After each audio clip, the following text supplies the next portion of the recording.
Welcome back to CrimeWave Radio. Before you settle in for the night, let us know where you're listening from in the comments and what time you're watching this.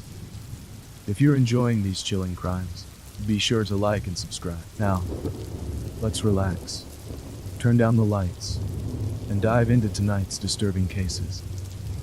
Story 1. The Killer Nurse. On December 12, 2003, police arrested a soft-spoken, unassuming nurse named Charles Edmund Cullen outside a restaurant in New Jersey. To those who had worked alongside him, he was nothing more than an awkward, quiet man, a nurse who often kept to himself. But beneath his calm demeanor was a man responsible for one of the most disturbing killing sprees in medical history. Cullen was no ordinary murderer. His victims didn't die in alleyways or abandoned houses. They died in their hospital beds, places meant for healing, not for murder. Over a 16-year career as a nurse, Cullen moved between multiple hospitals, undetected and unsuspected, leaving a growing number of unexplained patient deaths in his wake. His methods were simple yet chilling, administering lethal doses of medications such as insulin, digoxin, and epinephrine, drugs meant to regulate the heart, but in high doses, led to sudden cardiac arrest. The true horror of Cullen's crimes was not just the staggering number of deaths he was responsible for, but how long he had managed to evade justice. The hospitals he worked at noticed suspicious deaths, but did little to investigate them, often forcing him to resign quietly rather than bringing authorities into the matter. This pattern allowed Cullen to keep moving, continuing his killing spree undeterred. Born on February 22, 1960, in West Orange, New Jersey, Charles Cullen's early life was marked by tragedy and instability. He was the youngest of 8 children, growing up in a household plagued by financial struggles and dysfunction. His father, a bus driver, died before Cullen even had the chance to know him. His mother, whom he was deeply attached to, died in a car accident when he was only 17. Her death shattered him. The hospital where she had been treated cremated her remains without informing the family, deepening his resentment toward the medical system. Cullen, already withdrawn, became even more isolated and unstable. Struggling to find a sense of purpose, he joined the U.S. Navy, hoping for structure and belonging. But military life did not suit him. He was repeatedly bullied and humiliated by his fellow crew members. In one incident, he was caught sitting alone in the missile control room, wearing a surgical mask and gloves, pressing buttons that were not even connected to real missile launches. Though it was dismissed as a bizarre prank, it was a chilling foreshadowing of the disturbing behaviors he would exhibit later in life. After being discharged from the Navy, Cullen turned to nursing, a profession that, on the surface, seemed like an attempt to help people. In 1987, he graduated from the Mountainside Hospital School of Nursing and quickly found work at St. Barnabas Medical Center in Livingston, New Jersey. This was where his killing spree began. Cullen's first documented murder occurred in 1988, just 1 year after he began working as a nurse. His victim was John W. Yango, a 72-year-old man who had been recovering from a minor medical procedure. Cullen administered a lethal overdose of insulin, sending the man into a fatal hypoglycemic shock. No one suspected a thing. Emboldened by how easily he got away with it, Cullen continued killing, often choosing elderly and vulnerable patients. The method was always the same, injecting deadly amounts of medication into IV bags or directly into the patient's bloodstream. His victims were often already sick or weak, making their deaths seem plausible. Hospital staff noticed unusual death patterns, but Cullen was never caught. Instead, he simply moved on to another hospital whenever things got suspicious. He was forced to resign from St. Barnabas Medical Center in 1992 after hospital staff noticed contaminated IV bags, but no formal charges were filed. Within months, he was hired at Warren Hospital, where he continued his killing spree. By the late 1990s, Cullen had worked at 9 different hospitals across New Jersey and Pennsylvania, each time leaving behind a trail of mysterious deaths. And yet hospitals refused to take serious action. Lawsuits and internal investigations were quietly settled, but police were rarely involved. What allowed him to kill for so long? Hospitals were reluctant to report suspicious activity, fearing bad publicity and legal consequences. Cullen exploited these weaknesses, slipping through the cracks time and time again. Outside of work, Cullen's personal life was just as disturbing.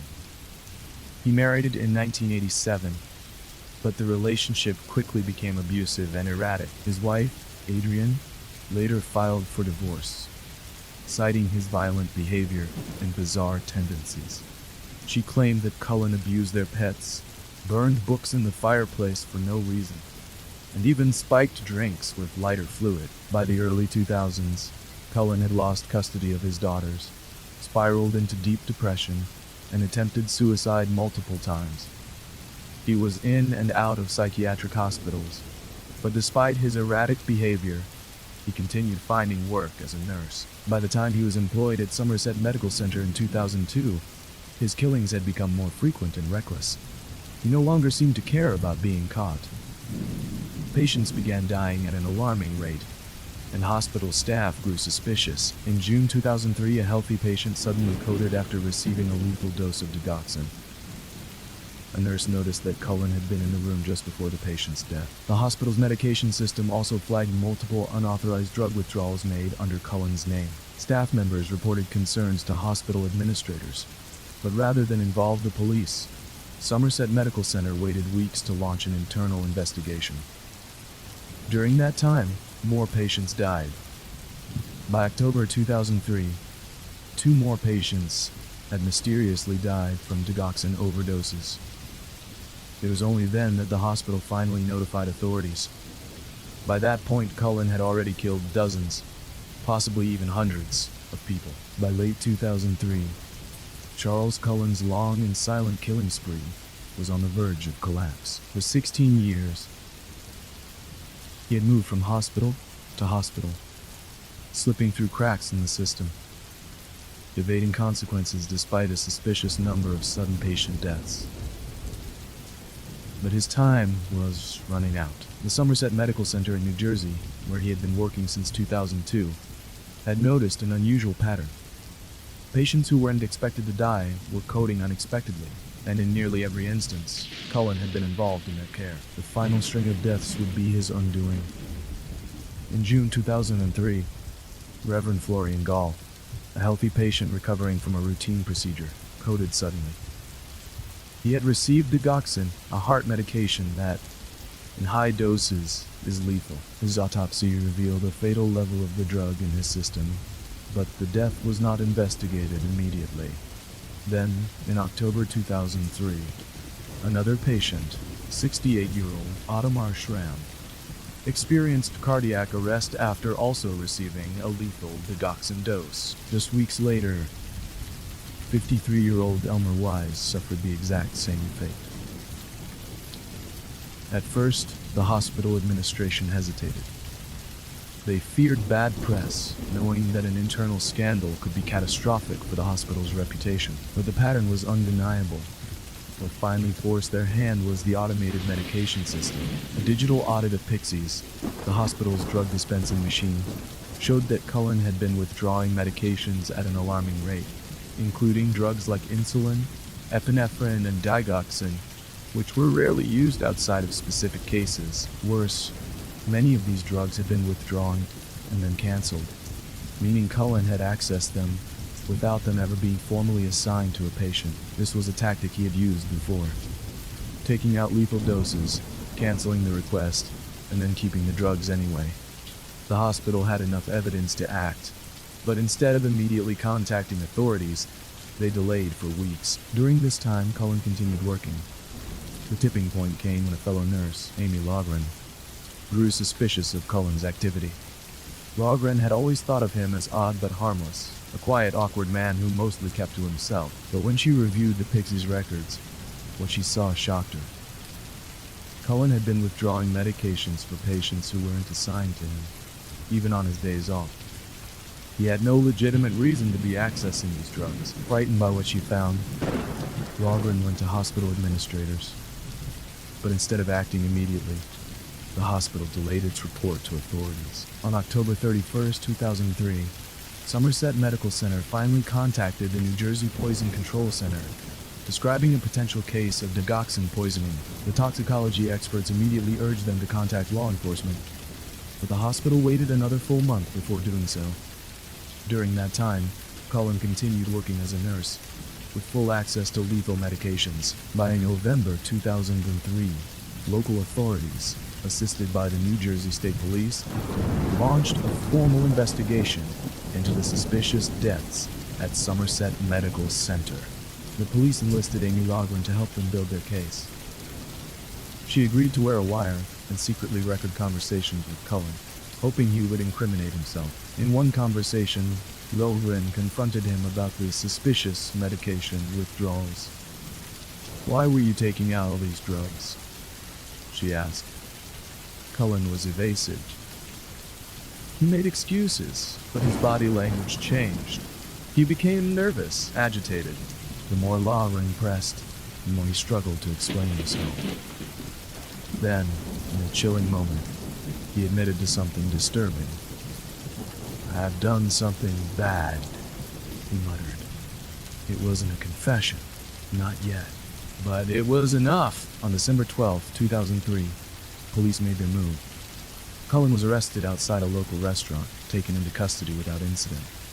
At first he refused to say anything, but within days, under the pressure of questioning and faced with overwhelming evidence, Cullen finally broke. Sitting in a stark interrogation room on December 14, 23, Charles Cullen finally broke his silence. He had been in custody for 2 days, arrested under suspicion of murdering at least one patient at Somerset Medical Center. But what detectives were about to hear was far beyond anything they had anticipated. Cullen didn't just admit to killing 1 or 2 patients. He claimed that over a 16-year period, across 9 different hospitals, he had killed dozens, possibly hundreds, of patients. The sheer scale of the confession was almost unbelievable. As Cullen spoke, he painted a picture of a man who saw himself as a savior, not a murderer. "I didn't want them to suffer." Cullen explained how he selected his victims. He avoided dramatic or violent methods. He never used pillow suffocation or physical harm, nothing that would raise immediate alarms. Instead, he tampered with IV bags, injected deadly doses of insulin, digoxin, and epinephrine, and manipulated hospital systems so the deaths appeared as natural causes. He confessed that he would sometimes spike entire IV bags, ensuring that whoever received them next would suffer a fatal reaction. This meant that even he didn't always know who his next victim would be. This chilling detail made investigators' stomachs turn. Cullen wasn't just targeting specific individuals. He told investigators, his voice flat and emotionless. He claimed he only targeted patients who were in pain, who he believed were beyond saving. In his mind, he wasn't a killer. He was a mercy giver. But his logic quickly fell apart under scrutiny. Many of his victims weren't terminally ill. Some were on the verge of recovery, including Reverend Florian Gall, the patient who initially triggered the hospital's suspicions. Others, like Ottomar Schramm, were expected to be discharged within days before suddenly suffering mysterious cardiac arrests. This wasn't mercy killing.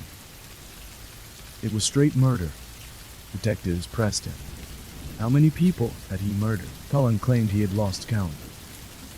"I stopped keeping track after a while," he admitted. Hospitals knew something was wrong. They just didn't act. Over the years, several hospitals had become suspicious of Cullen. Red flags were raised, complaints were made, but instead of alerting law enforcement, the hospitals let him go quietly, offering him neutral references to avoid lawsuits or scandals. Cullen agreed to plead guilty to 29 confirmed murders, as well as 6 attempted murders, in exchange for avoiding the death penalty. On March 10, 2006, Charles Cullen was sentenced to multiple life terms, ensuring he would die in prison. But even with his conviction, one haunting question remained: how many victims had truly died at his hands? Story 2. The Pig Farm Killer. On February 5, 2002, authorities arrived at a desolate farm on the outskirts of Port Coquitlam. British Columbia. What started as a routine weapons warrant would soon unravel into one of the most horrifying serial cases in Canadian history. The property, sprawling, unkempt, and reeking of decay, belonged to Robert William Picton, a quiet but strangely unsettling man known to locals as a pig farmer. But what lay beneath the filth of his farm was something far more sinister. As officers searched the property, they stumbled upon items belonging to missing women. Purses, ID cards, clothing. Then, in a freezer inside a filthy trailer, they discovered severed human remains. Within days, police realized they were standing on a mass grave. For decades, women had been disappearing from Vancouver's downtown east side, a poverty-stricken neighborhood known for its higher rates of drug use, homelessness, and sex work. The disappearances were alarmingly frequent. By the early 2000s, more than 60 women had vanished, most of them indigenous or from vulnerable backgrounds. Many in the community suspected a serial predator, but law enforcement failed to take the cases seriously. Families reported missing loved ones, but the response was often dismissive. Officers claimed the women had simply moved away, overdosed, or chosen not to be found. Meanwhile, the disappearances continued, and Robert Picton was right in the middle of it all. Born in 1949, Robert Picton was the second of 3 siblings raised on a pig farm run by their eccentric, domineering mother, Helen. The farm was far from ordinary. A grim, filthy place where pigs and wild animals roamed freely.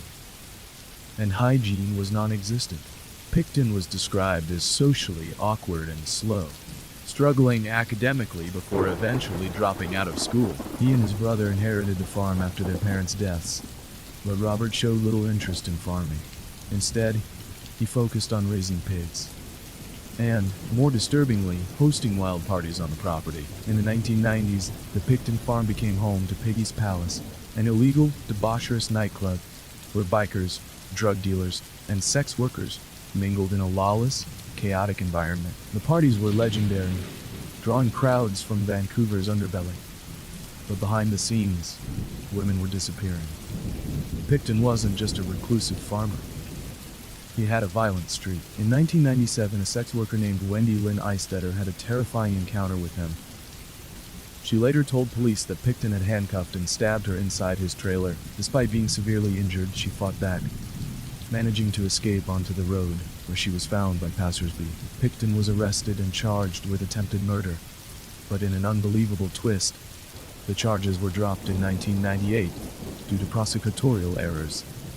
After that botched case, Picton grew bolder. Between 1999 and 2001, women continued to vanish at an alarming rate, and Picton's pig farm became a true house of horrors. He lured vulnerable women to his property, under the guise of offering drugs or a place to stay. Once they were isolated on the farm, he brutalized and murdered them, using techniques that were as methodical as they were disturbing. Some victims were butchered like livestock, their remains either fed to pigs or disposed of in gruesome ways. Others were ground into meat and allegedly mixed with pork sold to unsuspecting customers. Despite growing rumors in the downtown East Side community, authorities were still slow to act. Picton's downfall began with a completely unrelated investigation. On February 5, 2002, police arrived at the farm with a search warrant, not for murder, but for illegal firearms possession. What they found instead was evidence of something far worse. A deeper search uncovered personal belongings of missing women, as well as bones, decomposing body parts, and bloody clothing. In a freezer, officers found human flesh packaged like food. A forensic investigation would later reveal DNA traces of at least 33 different women on the farm. But investigators feared the true number was much higher. As forensic teams descended upon Robert Picton's pig farm, the scale of horror became more overwhelming by the day. What started as a search for illegal weapons had now transformed into Canada's largest crime scene investigation. For weeks, investigators combed through the filth, uncovering bone fragments, decomposed body parts, and blood-soaked clothing buried beneath the mud and trash. Inside a freezer, severed human heads sat wrapped in plastic. DNA analysis would later confirm that the remains belonged to multiple missing women. But the most disturbing revelation was still to come. In one of the farm's many decrepit buildings, police found a meat grinder coated in human tissue. The horrifying implication? Picton hadn't just murdered his victims. He may have processed their remains into ground meat. Some reports suggested that he mixed human flesh with pork from the farm and sold it to local businesses and unsuspecting customers. The realization was beyond comprehension. After his arrest, Picton was placed in an interrogation room, where he remained mostly silent. He refused to cooperate, offering little more than vague, mumbled responses. Then, in a calculated move, police placed an undercover officer in his cell, posing as a fellow inmate. Believing he was speaking privately, Picton started talking. "I was gonna do one more," he bragged. "Make it an even 50. That single statement confirmed law enforcement's worst fears. The 26 women they had already linked to him. That was only half the truth. Picton admitted that he had butchered his victims, disposed of bodies in horrifying ways, and operated with little fear of getting caught. He spoke about feeding remains to his pigs, burning evidence, and even allowing visitors to unknowingly eat human flesh mixed into food served at his infamous Piggy's Palace parties. The casual, matter-of-fact way he spoke about his crimes chilled detectives to their core. As investigators pieced together the timeline of Picton's killing spree, an unsettling truth emerged. He could have been caught years earlier. Multiple red flags had been raised about Picton before his arrest in 2002. 1997. Wendy Lynn Eistetter survived a brutal attack at Picton's farm, escaping after being stabbed. Despite her detailed report, the case was dropped due to legal errors. 1998. An informant told police that Picton had freezers filled with human remains. This tip was ignored. 1999 to 2001. A man came forward stating that Picton had bragged about killing prostitutes, but authorities failed to follow up. For years, the missing women were treated as runaways or addicts, and their disappearances weren't taken seriously. Had police acted sooner, dozens of lives might have been saved. The failure led to public outrage, forcing an investigation into the systemic neglect of marginalized women. Many felt that if the victims had been wealthy or from privileged backgrounds, law enforcement would have responded immediately. The evidence collected from Picton's farm painted a picture of unimaginable brutality. Investigators found blood-stained clothing and jewelry linked to multiple victims, human skulls cut in half and stuffed with hands or feet, dozens of syringes, suggesting he may have injected victims with lethal substances. The sheer cruelty and depravity of the crimes made Picton one of the most monstrous serial killers in history. On December 9, 2007, Robert Picton was found guilty on all 6 counts of second-degree murder and sentenced to life in prison, with no chance of parole for 25 years. The harshest sentence allowed under Canadian law, but for many, justice was far from served. Families of the other 20 missing women wanted further convictions, but in 2010, prosecutors dropped the remaining charges, arguing that Picton was already serving the maximum sentence. The decision angered the victims' families, who felt that their loved ones had been forgotten in the eyes of the law. Story 3. The rescue of Natasha Kampusch. On March 2, 1998, 10-year-old Natasha Kampusch stepped out of her home in Vienna, Austria, for what should have been an ordinary morning. With her school bag slung over her shoulder, she set off toward the bus stop, her usual routine. But on that day, she never made it to school. Somewhere along the quiet suburban streets, she disappeared.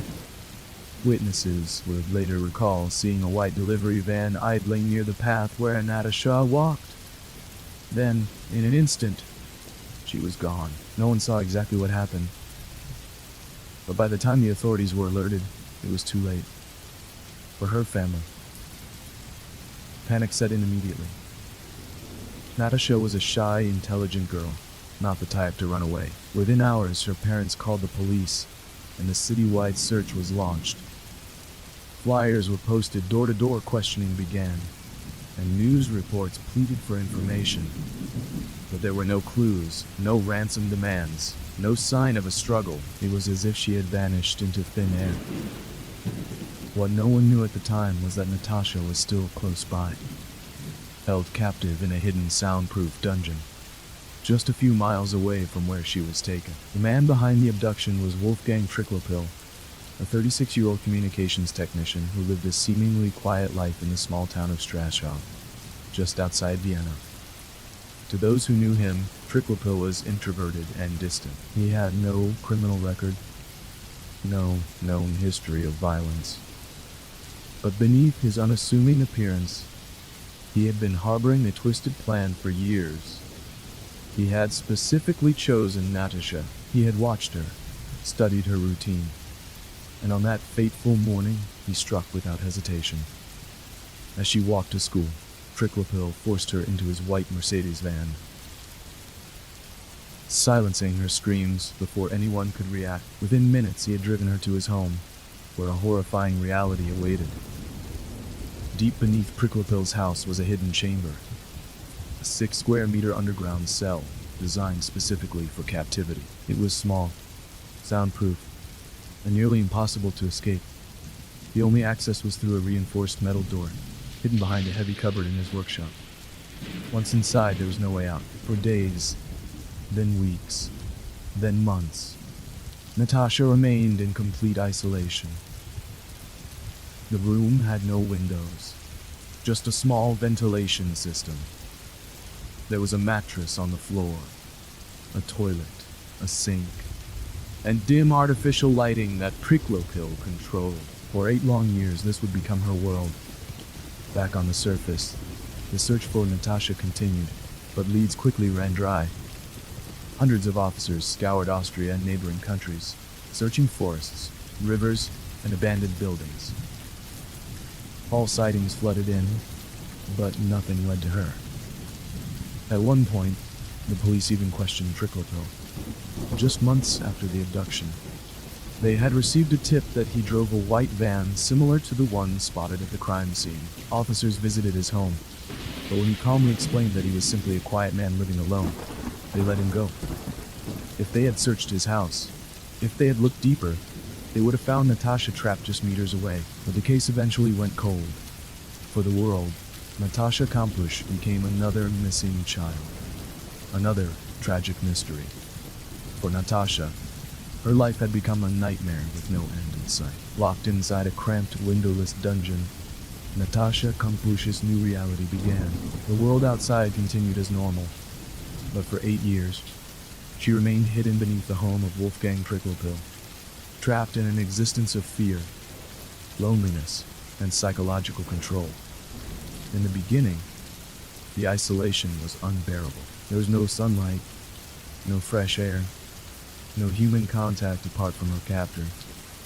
The walls pressed in on her, making time feel endless. Tricklopil controlled everything, and she ate when she could use the bathroom, even when she was allowed to breathe fresh air from the house above.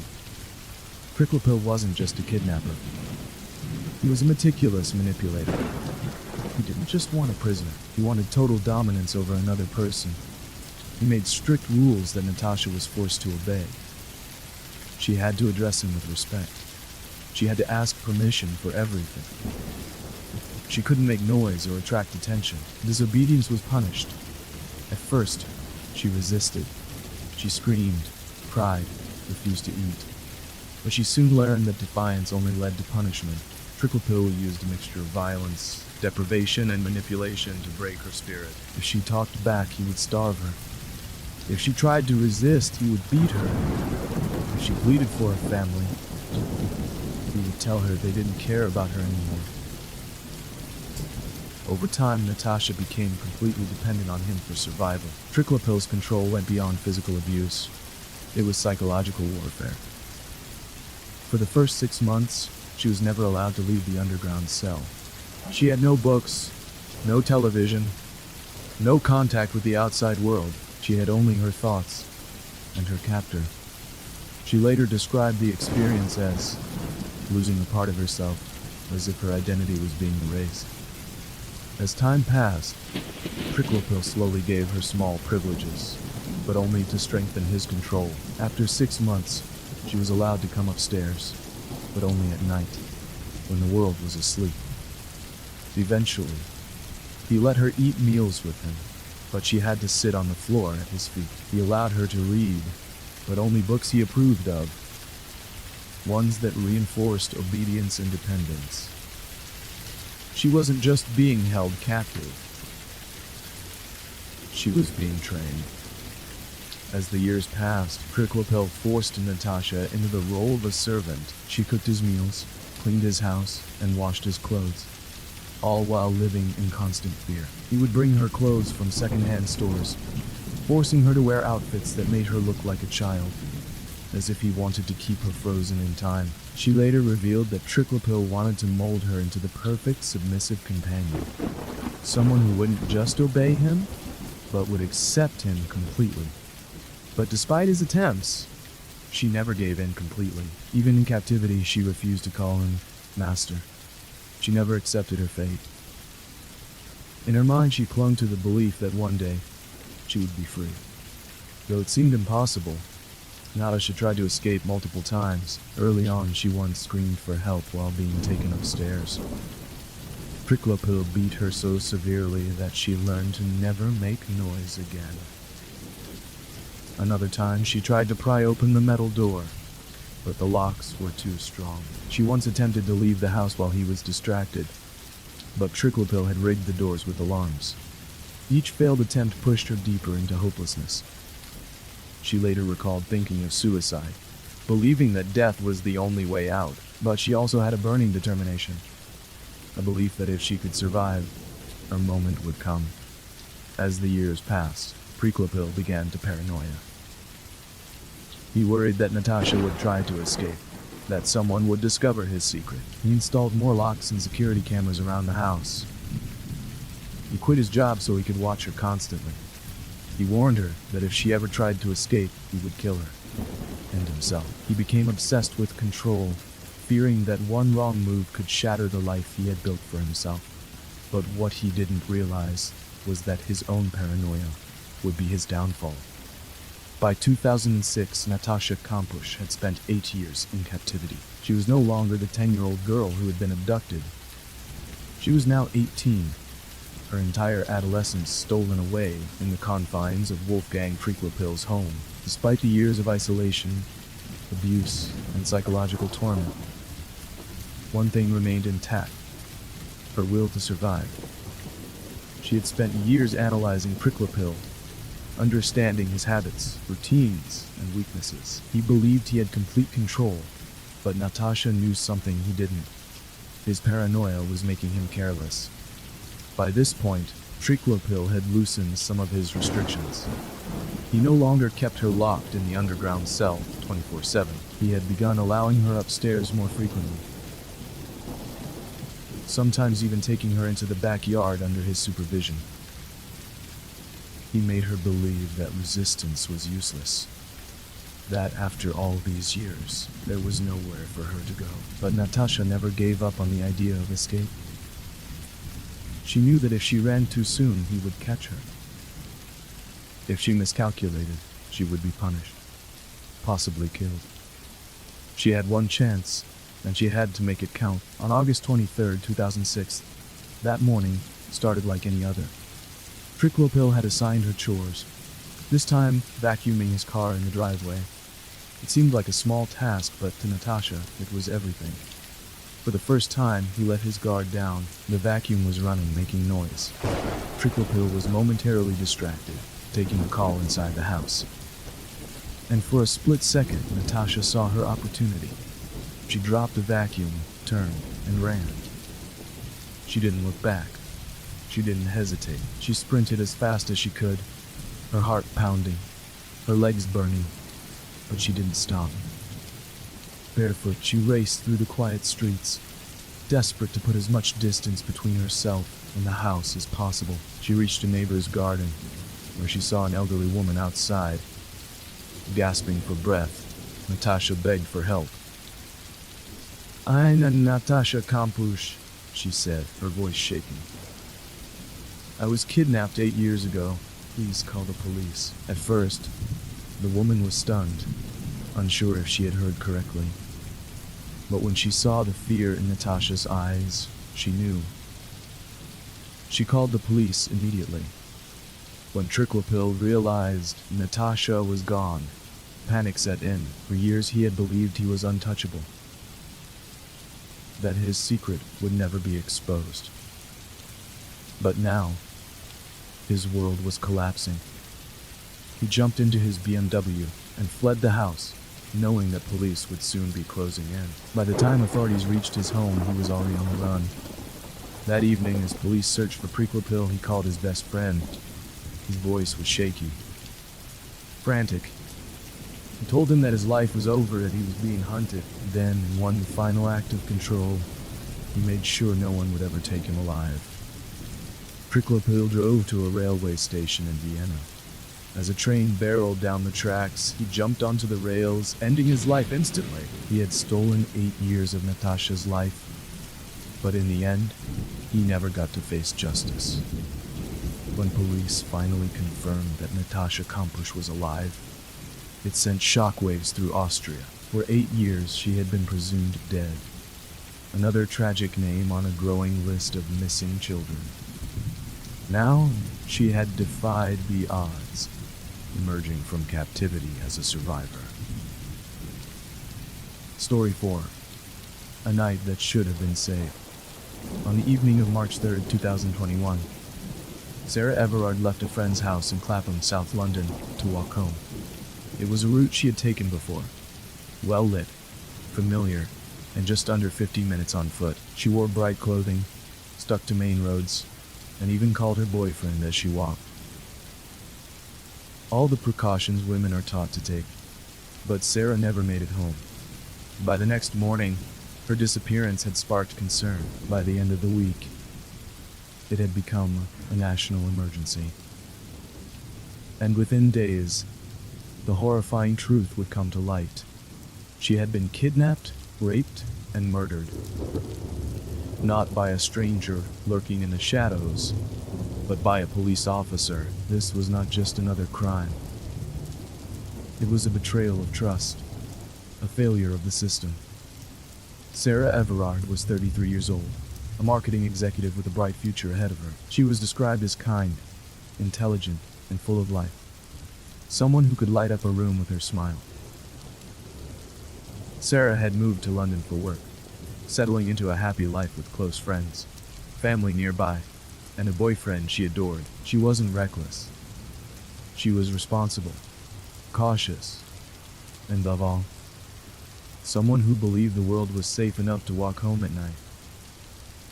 But on that Wednesday evening, as she walked down Clapham Common, a predator was waiting. At 9:28 p.m., Sarah was captured on a doorbell camera. She was walking alone, dressed in a green rain jacket, white beanie, and carrying a distinctive patterned face mask. At 9:30 p.m., she spoke to her boyfriend, Josh Loth, over the phone. They chatted about their day, their weekend plans, nothing unusual. At 9:34 p.m., Sarah was seen on a police CCTV camera, one of the last confirmed sightings of her alive. Then, at 9:38 p.m., she was gone. No more cameras, no more phone calls, no more phone calls. She had vanished. What Sarah couldn't have known was that someone had been watching her. That someone was Wayne Couzens, a 48-year-old police officer with the Metropolitan Police's elite parliamentary and diplomatic protection unit, a man trusted to protect the public. But in reality, Couzens was a violent predator, a man who fantasized about controlling women, someone who had spent weeks preparing for this moment. And that night, he was ready to strike. At 9:38 p.m., Wayne Couzens pulled up in a rented white Vauxhall Astra, equipped with fake police ID and handcuffs. He flashed his warrant card, stopped Sarah on the pavement, and told her she was under arrest for breaching COVID-19 restrictions. She didn't resist. She was a law-abiding citizen. Why would she? She complied. She let him handcuff her wrists behind her back. She got into the car, believing she was being taken to a police station. But there was no station. No paperwork, no safety. There was only Wayne Couzens and his plan to make her disappear. For the next 2 hours, Sarah was trapped in Cousin's car as he drove her out of London, heading south towards Kent. The evidence later revealed she was alive until at least 2:30 a.m. She was raped. She was strangled with Cousin's police belt. Her body was dumped in a wooded area, miles from where she had last been seen, and by the time the sun rose, Couzens was back at home with his wife and children, acting as if nothing had happened. Sarah Everard was gone, and no one even knew it yet. By the next morning, Sarah's friends and family were panicking. She hadn't answered her phone. She hadn't been home. She had disappeared without a trace. Within 24 hours, the missing person report was filed. Within 48 hours, the case was all over the news. By March 6th, police had released CCTV images of Sarah's last known movements, begging for any witnesses to come forward. The public was glued to the updates. Theories spread like wildfire. Some believed Sarah had been kidnapped. Others feared she had been killed. On March 9th, 2021, just 6 days after Sarah vanished, police made a shocking announcement. A serving police officer had been arrested on suspicion of kidnapping and murder. The country was stunned. The evidence against him was overwhelming. Phone data placed him in the exact areas where Sarah had disappeared. Rental car records matched the vehicle seen in CCTV footage. A burned phone belonging to Sarah was found near his home. And then, the most horrifying discovery of all. Sarah's remains were found in a wooded area near Ashford, Kent, less than a mile from Cousin's own property. Her body had been burned beyond recognition. She was identified using dental records. Sarah Everard was officially dead, and the nation erupted in fury. Sarah's murder sent shockwaves across the UK. For women, this wasn't just another crime. It was a nightmare they had always feared. Women took to social media, sharing their own stories of harassment, fear, and violence. Thousands protested against police failures, demanding justice for Sarah. The phrase, "she was just walking home," became a rallying cry because Sarah had done everything right, and it still wasn't enough. But while the public mourned, Wayne Couzens was lying to investigators, trying to cover his tracks. He claimed he had been blackmailed by a gang into kidnapping Sarah. But police weren't buying it. Wayne Couzens had spent over 25 years in the Metropolitan Police Force, a career that was supposed to protect and serve the public, but instead, his record painted a very different picture. He had joined the force in 1993 and served in various roles, including in the Armed Response Unit. In fact, he was part of the Parliamentary and Diplomatic Protection Command, a unit charged with guarding important figures in sensitive locations. The irony was stark. The very man sworn to protect had become the threat. Couzens had a history of questionable behavior. In 2002, he was involved in an incident where he was accused of flashing a woman in public. Despite being investigated, he was not charged. This disgusting act of indecency should have been a red flag, but no formal action was taken. Couzens simply continued his career with no serious consequences. In 2015, Couzens was again investigated after a report came forward of him engaging in inappropriate conduct while working as a police officer. He had made disturbing comments and acted inappropriately towards his colleagues, particularly women. Internal reviews had raised concerns, but once again, he was allowed to remain on the force. The police department had failed to take the necessary steps to remove him or even address these behavioral issues effectively. On March 16th, 2021, Couzens was charged with kidnapping, raping, and murdering Sarah Everard. His confession was detailed and chilling.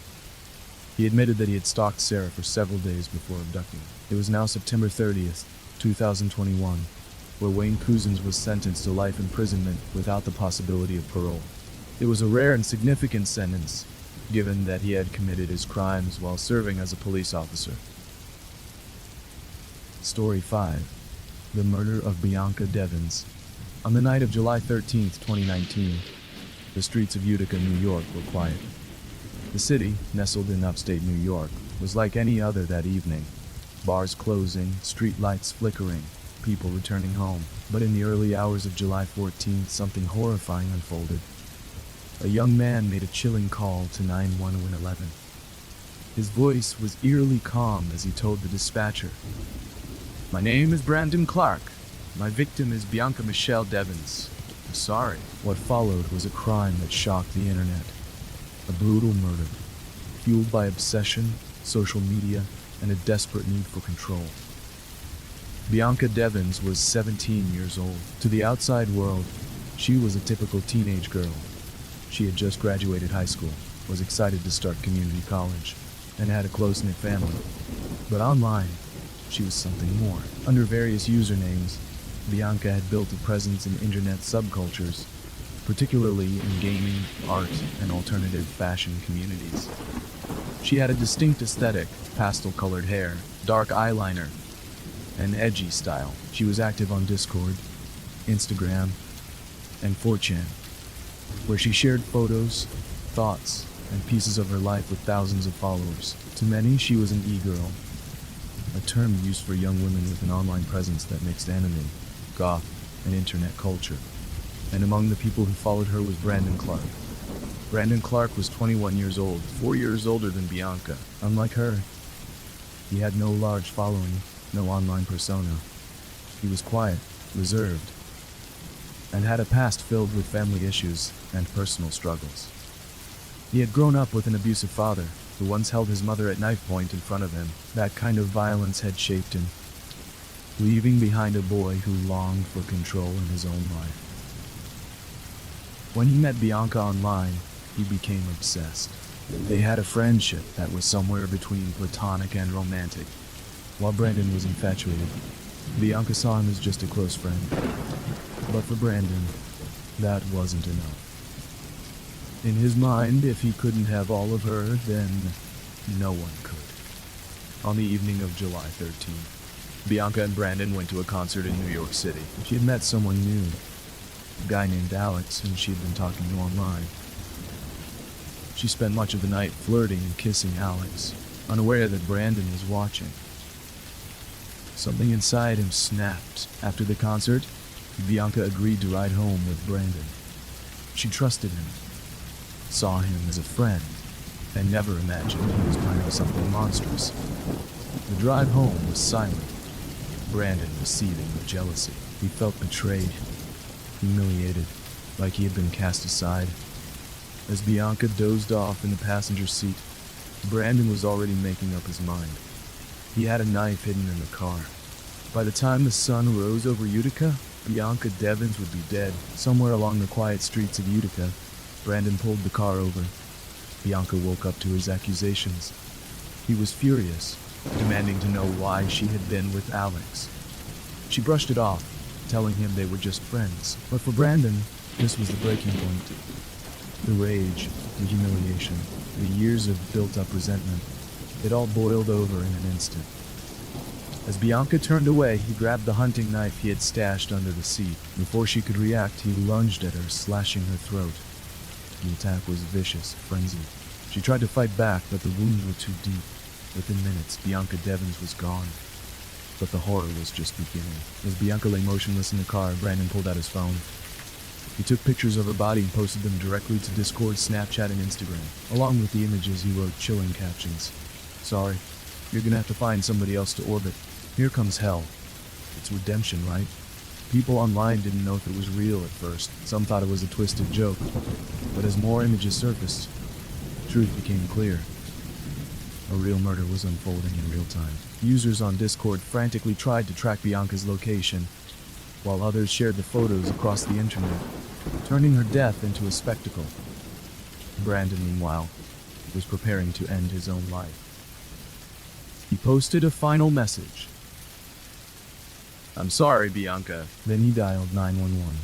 At 7:20 a.m., the call came in to Utica police. Brandon's voice was eerily calm as he confessed. "I killed my best friend." He gave police his location, then spread out a blue tarp on the ground. He laid Bianca's body on top of it, arranged roses around her, and took one final picture.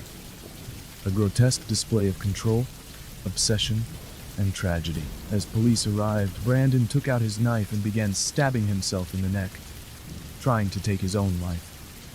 But the wounds weren't fatal. Officers quickly subdued him, and as he was taken away in handcuffs, the horrifying images of Bianca's murder continued to spread across the internet.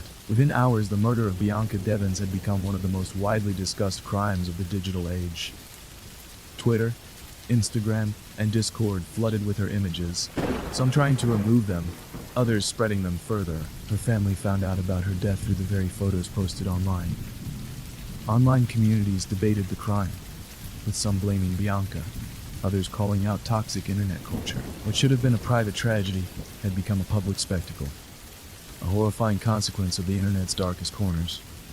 And as Bianca's loved ones mourned, the world was left asking how something like this could happen. The morning of July 14th, 2019, had started like any other in Utica, New York. But by midday, the city was at the center of a national horror story, one that blurred the line between real-life tragedy and the dark underbelly of internet culture. Bianca Devins, just 17 years old, was dead. The images of her murder had been broadcast across social media, spreading like wildfire before her family had even been informed. And the man responsible, Brandon Clark, was in police custody, recovering from the self-inflicted wounds he had hoped would be fatal. As soon as police took Brandon into custody, the full scope of his obsession became clear. Inside his car, investigators found a hunting knife covered in blood, a cell phone still open to the Discord app, a spray-painted message on the road, reading, "May you never forget me." His social media history painted an even darker picture. In the days leading up to the murder, Brandon had posted cryptic messages. "Here comes hell. She's mine. I'm going to make it to the news." He had been planning this moment, fantasizing about turning Bianca's death into a public event. His Google searches revealed he had researched how to live stream murder, how to gain attention from media, and, most disturbingly, how to control the narrative after the crime was committed. To Brandon, this wasn't just revenge. It was about leaving his mark. As investigators pieced together the timeline, the online reaction was still spiraling out of control. Bianca's murder had gone viral in a way few crimes ever had. Despite efforts to take them down, the photos of Bianca's body continued to circulate. Some users manned the images, turning her death into a twisted joke. Others defended Brandon, claiming Bianca had led him on. A few used the crime as a warning, telling young women to be careful who they befriended online. Even on mainstream platforms like Instagram and Twitter, the images were still being re-uploaded as fast as they could be deleted. Police soon discovered that Brandon had recorded the entire attack. In the video, Bianca wasn't arguing, wasn't fighting back. She was calm, likely unaware of what was about to happen. It was cold, calculated, and premeditated. Not an emotional outburst, but a crime that had been planned in advance. With Bianca Devins' murder documented in disturbing detail, there was no doubt about who was responsible. The evidence was overwhelming. Photos, videos, online messages, and a confession. But while the world judged him, Brandon Clark still had to face the court of law. Brandon Clark was originally charged with second-degree murder, carrying a sentence of 25 years to life in prison. Most killers deny their crimes, but Brandon took a different approach. On February 10, 2020, in a small courtroom in Oneida County, he pleaded guilty to Bianca's murder. It was a surprising move. By pleading guilty, Brandon avoided a trial, which meant Bianca's family wouldn't have to endure seeing her final moments replayed in court.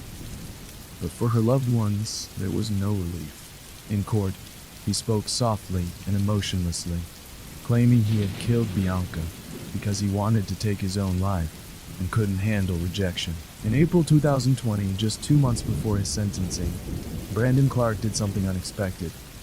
He tried to take back his guilty plea. He claimed he'd been pressured into confessing and wanted to go to trial. It was a transparent attempt to stay in the spotlight, to force Bianca's family to relive her murder all over again. But the judge wasn't having it. After reviewing the overwhelming evidence, the court denied Brandon's request. His guilty plea stood, and the sentencing date was set for July 28, 2020. On the morning of July 28, 2020, the courtroom was packed. Brandon Clark entered, head down, hands cuffed. The prosecution didn't hold back. They played recordings of Brandon's 911 call, read his online searches, and recounted the brutal nature of the murder. With that, Brandon Clark was sentenced to 25 years to life in prison. He showed no emotion as the verdict was read. The attention, the fame he had hoped to achieve, it was gone. Story 6. The Unseen Killer. Randy Stephen Kraft was born on March 19, 1945, in Long Beach, California, into a middle-class family. His upbringing seemed unremarkable at first, though like many notorious criminals, Kraft's early life held clues to the darker tendencies that would later define him. His parents, Norman and Elizabeth Kraft, raised him alongside his two brothers. By all accounts, the Kraft family was not dysfunctional in any typical sense. Randy was, however, an introverted child with a complex personality that few fully understood. From a young age, Kraft exhibited a disturbing fascination with death, a trait that would not surface in any overtly obvious way until much later. He excelled academically and was a member of his school's debate team, an activity that highlighted his ability to manipulate and control a conversation. However, beneath this calm, intelligent exterior, Kraft harbored violent urges that went unnoticed, even by his closest family members. By the time Kraft entered California State University, Long Beach, in the mid-1960s, he had begun to experiment with his sexual identity. His relationships, especially with men, were kept secret from those around him. But this phase seemed to mark the beginning of his deeply troubled and clandestine life. His interactions with men would soon take a darker turn, evolving into violent fantasies and dangerous behavior. Despite being highly intelligent, Kraft's academic success couldn't mask the growing darkness inside him. He graduated with a degree in mathematics in 1967, but seemed to lose interest in conventional career paths. As the 1970s approached, Kraft found work as an analyst for a Southern California defense contractor, where he would remain for much of his adult life. By this time, Kraft's violent urges had fully manifested, and he began targeting young men, carrying out his terrifying spree of abductions and murders. By the time Kraft began his killing spree in the 1970s, he had already built the foundation for what would become a series of horrific crimes. The majority of his victims were young, vulnerable men, many of whom had been picked up at bars or hitchhiking. Kraft's victims came from a variety of backgrounds, but what they all shared was their naivety and vulnerability. They were easy targets for someone like Kraft, who preyed on their trust and innocence. The method in which Kraft lured his victims was disturbingly consistent. He often offered them rides in his car, which was an easy way to manipulate men, particularly those hitchhiking or looking for transportation. Once in the vehicle, Kraft would often engage in conversation, using his charm and friendly demeanor to disarm his victims. This would be the calm before the storm, as Kraft's true intentions were far more sinister. Once his victims were inside the car, they were subjected to an unimaginable torture and death. Kraft would sexually assault his victims before killing them, often strangling them with their own clothing or electrical cords. Some victims were bludgeoned to death with blunt objects. Kraft's methodical approach left no room for error, as he took great care in disposing of the bodies, sometimes leaving them in remote, isolated locations where they would be unlikely to be found. The bodies often bore signs of his sadistic rituals. Many were left in compromising positions or mutilated post-mortem. Over the course of several years, Randy Kraft killed at least 16 men, though many experts believe the number could be far higher, and his murders spanned across multiple states. His killing spree was characterized by an alarming consistency. Kraft's ability to evade capture was a testament to his careful planning and the sheer randomness of his victims, but it was not long before his reign of terror began to unravel. Bit by bit, Kraft's downfall came at the hands of police officers who were investigating a seemingly unrelated traffic incident. On the night of May 28, 1983. Kraft was pulled over by a police officer in Orange County, California, for driving erratically. The officer, Deputy Bill Lee, was unaware that the driver in question was the infamous Randy Kraft, a man who had eluded authorities for years. Upon approaching Kraft's vehicle, Deputy Lee was struck by the suspicious behavior of the man. He noticed that Kraft was acting nervous, and when he looked in the back seat of the car, he discovered something shocking: a dead body. The body was that of a young man, and his lifeless form was sprawled across the back seat of Kraft's vehicle. The discovery was enough for authorities to take Kraft into custody immediately. However, it wasn't until further investigation that the full extent of Kraft's depravity was revealed. Kraft's driver's logbook, which was found in the car, contained detailed notes of his victims, their names, and the methods he had used to kill them. The evidence was irrefutable. In 1989, after years of investigation, Randy Kraft was brought to trial. His defense team attempted to argue that the murders were not committed by Kraft alone, suggesting that his actions were the result of a split personality or compulsive behavior. But this argument failed to sway the jury, who found him guilty of 16 murders, with many suspecting that the true number of his victims could be much higher. Kraft's conviction was a relief for the families of his victims, but it also left many unanswered questions. Despite the years of investigation, many of the details surrounding his other potential victims remain unclear. Kraft himself remained tight-lipped about his crimes, offering few insights into the true scope of his brutal killing spree. In 2003, Kraft was sentenced to death, though he would never be executed. He spent the remaining years of his life on death row, continuing to deny his involvement in many of the murders he was convicted of. His case remains one of the most chilling examples of serial killings in American history, a haunting reminder of the darkness that can lurk behind a seemingly ordinary facade. Story 7. Derek Todd Lee. In the quiet towns and bustling cities of Louisiana, a sinister presence lurked in the shadows. Between 1992 and 2003, a series of brutal murders left the community in fear, as women were found strangled, stabbed, and beaten in their own homes. The police scrambled for answers, but the killer remained elusive, slipping through their fingers time and time again. His name was Derek Todd Lee, and for over a decade, he haunted the streets as one of the most prolific serial killers in Louisiana's history. Derek Todd Lee was born on November 5, 1968, in St. Francisville, Louisiana, a small town with deep southern roots. His father, Samuel Ruth, had a history of mental illness and was institutionalized before Derek was even born. His mother, Florence Lee, raised him alongside his siblings in a strict but stable environment. On the surface, Derek's early years were unremarkable, but underneath his quiet demeanor was a boy with a violent temper and disturbing tendencies. By the time he was a teenager, Derek had already begun showing signs of psychopathy. He had frequent outbursts of rage, often resorting to physical violence in minor disputes. At age 13, he was arrested for peeping into windows, a crime that foreshadowed his later methods of stalking his victims. Despite his erratic behavior, Derek was never formally diagnosed with any mental disorder, and his actions were dismissed as troubled but not dangerous.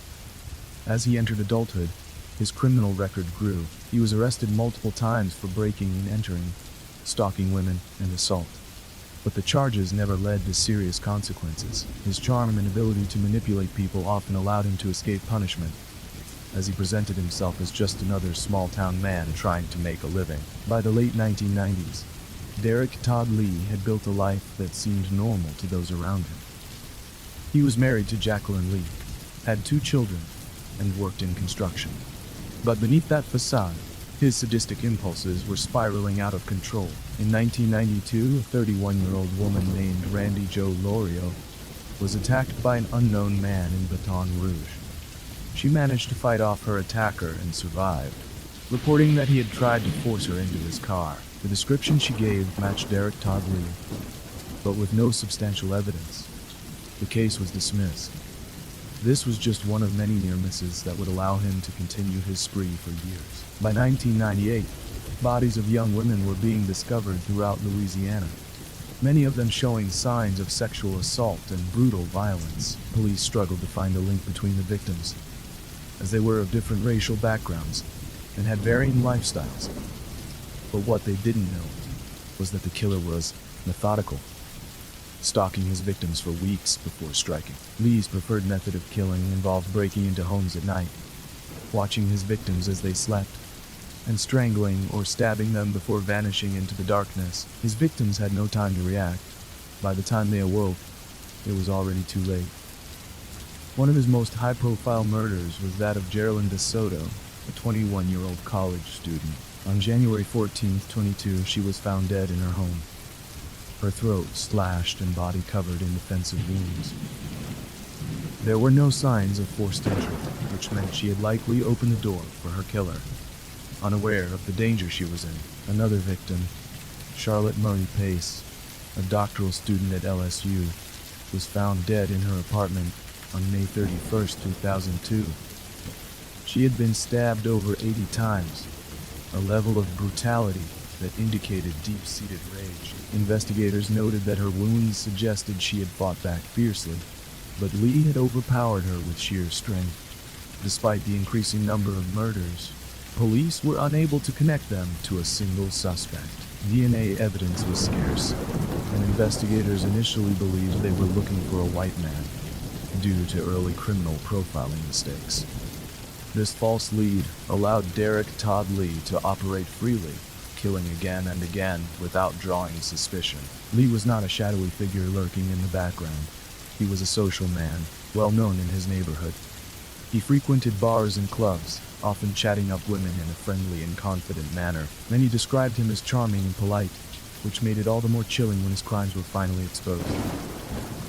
One of the women who survived an encounter with him was Diane Alexander, a nurse from St. Martin Parish. On July 9, 2002, Lee broke into her home, attacked her, and attempted to rape and strangle her.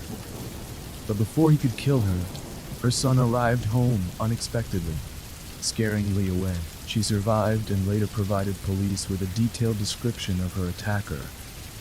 One of the first real breaks in the case. Even with this description, Derek Todd Lee continued his brutal spree, claiming multiple victims over the next year and a half. It wasn't until 2003 that forensic evidence finally caught up with him.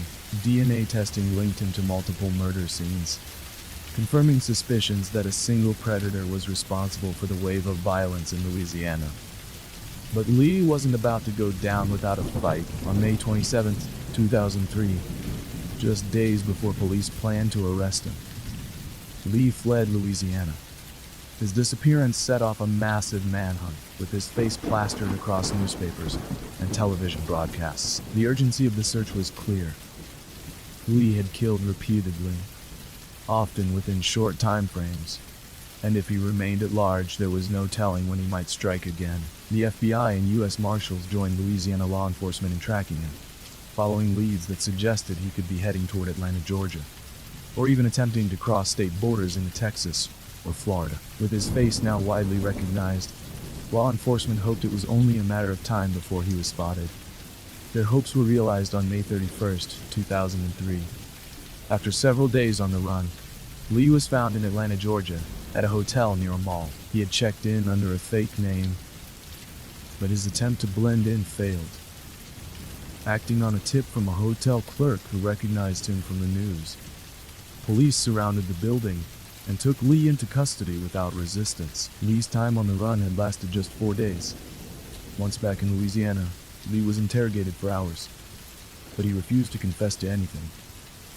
He denied knowing the victims, claimed innocence, and insisted that his DNA must have been planted. But the evidence against him was overwhelming. Investigators had linked him to at least 7 murders through DNA found at the crime scenes, and multiple survivors of his attacks had identified his phone records, car GPS data, and known movements all aligned perfectly with the times and locations of the killings. The most damning evidence came from his DNA, which was a direct match to semen samples recovered from several of his victims. This was undeniable proof that Lee had been at the crime scenes, something he could no longer explain away. His wife, Jacqueline Lee, was also questioned, while she claimed she had no idea her husband was a murderer.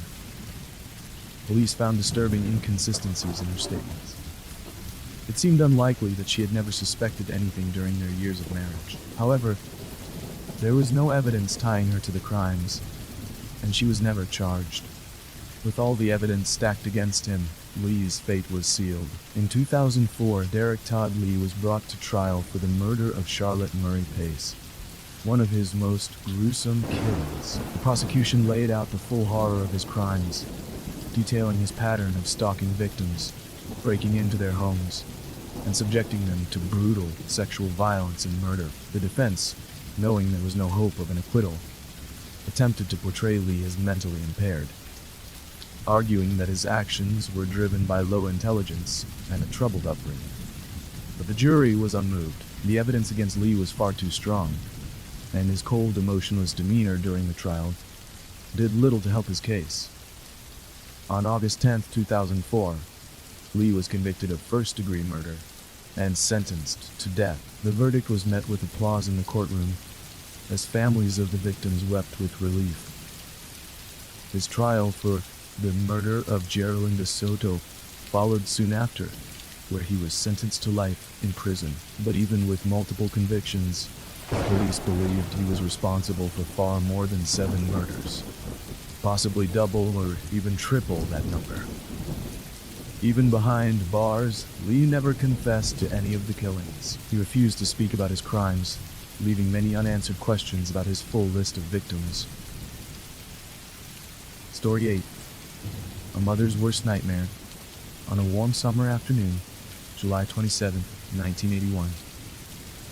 The Hollywood Mall in Hollywood, Florida, was filled with families, shoppers, and children enjoying their last days of summer. Among them was 6-year-old Adam Walsh, a blonde-haired, blue-eyed boy with a bright smile.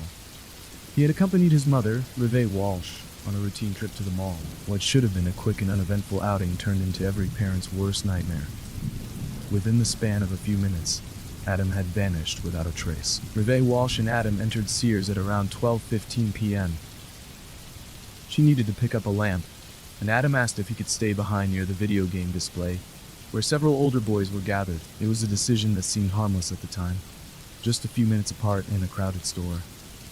When she returned, Adam was gone. Panic set in almost immediately. At first, she assumed he had simply wandered off, maybe to another aisle, but as she searched row after row of shelves, calling his name, an unsettling realization took hold. Adam wasn't there. Store employees were alerted, and an announcement was made over the Sears intercom, asking for Adam to return to the front of the store. Minutes passed, then an hour. There was still no sign of him. Mall security suggested that Adam may have left the store on his own, but Rive knew better. He was only 6 years old. Where would he go? It wasn't until later that evening that the first chilling piece of the puzzle was uncovered. A security guard at Sears reported that around 12:30 p.m., he had told a group of boys to leave the store because they were causing trouble near the video games. The guard believed Adam had left with them. Outside, the boys dispersed in different directions. Some went home, some wandered into the parking lot. Adam, however, was alone. What happened next remains a mystery. Witnesses reported seeing a young boy matching Adam's description speaking with an unidentified man near the parking lot. Others claimed to have seen a blue van pulling away shortly after, but by the time police arrived, there was no sign of Adam, the van, or the man. By nightfall, the search for Adam had begun in full force. Police scoured the mall, interviewed employees and customers, and put out an urgent missing child alert. The Walsh family pleaded for Adam's return, appearing on local news stations, begging for anyone with information to come forward. Days turned into weeks, and still, nothing. Then, on August 10th, 1981, 2 fishermen made a grim discovery. A severed child's head was found floating in a canal off the Florida Turnpike, more than 120 miles away from where Adam had disappeared. Authorities feared the worst, but held on to one last shred of hope. That the body it belonged to wasn't Adam's. Dental records shattered that hope. The remains were positively identified as Adam Walsh. The rest of his body was never found. Adam's death sent chills across America. The idea that a child could be abducted in a public place in broad daylight was terrifying. Parents everywhere were suddenly gripping their children's hands a little tighter. The Walsh family, consumed by grief and devastation, vowed to seek justice. But the investigation into Adam's murder was plagued with mistakes from the start. Leads went cold. Witnesses gave conflicting statements. The only certainty was that Adam had been abducted, murdered, and discarded like trash. But by whom? As authorities fumbled for answers, one name would emerge. A drifter with a long history of violence and an even darker confession. In the weeks following the discovery of Adam Walsh's remains, police were left with more questions than answers. Who had taken Adam? Why? Despite a massive search effort and national media attention, leads ran cold, and the case seemed to be slipping into the realm of unsolved mysteries. Then, in October 1983, a name surfaced: Otis Toole, a convicted drifter, arsonist, and suspected serial killer. Toole, a Florida-based drifter, was already behind bars in Jacksonville for arson and murder when he began bragging to fellow inmates about his crimes. He claimed he had killed dozens of people, including a young boy from Hollywood, Florida, in 1981. Authorities pressed him for details, and Toole didn't hesitate.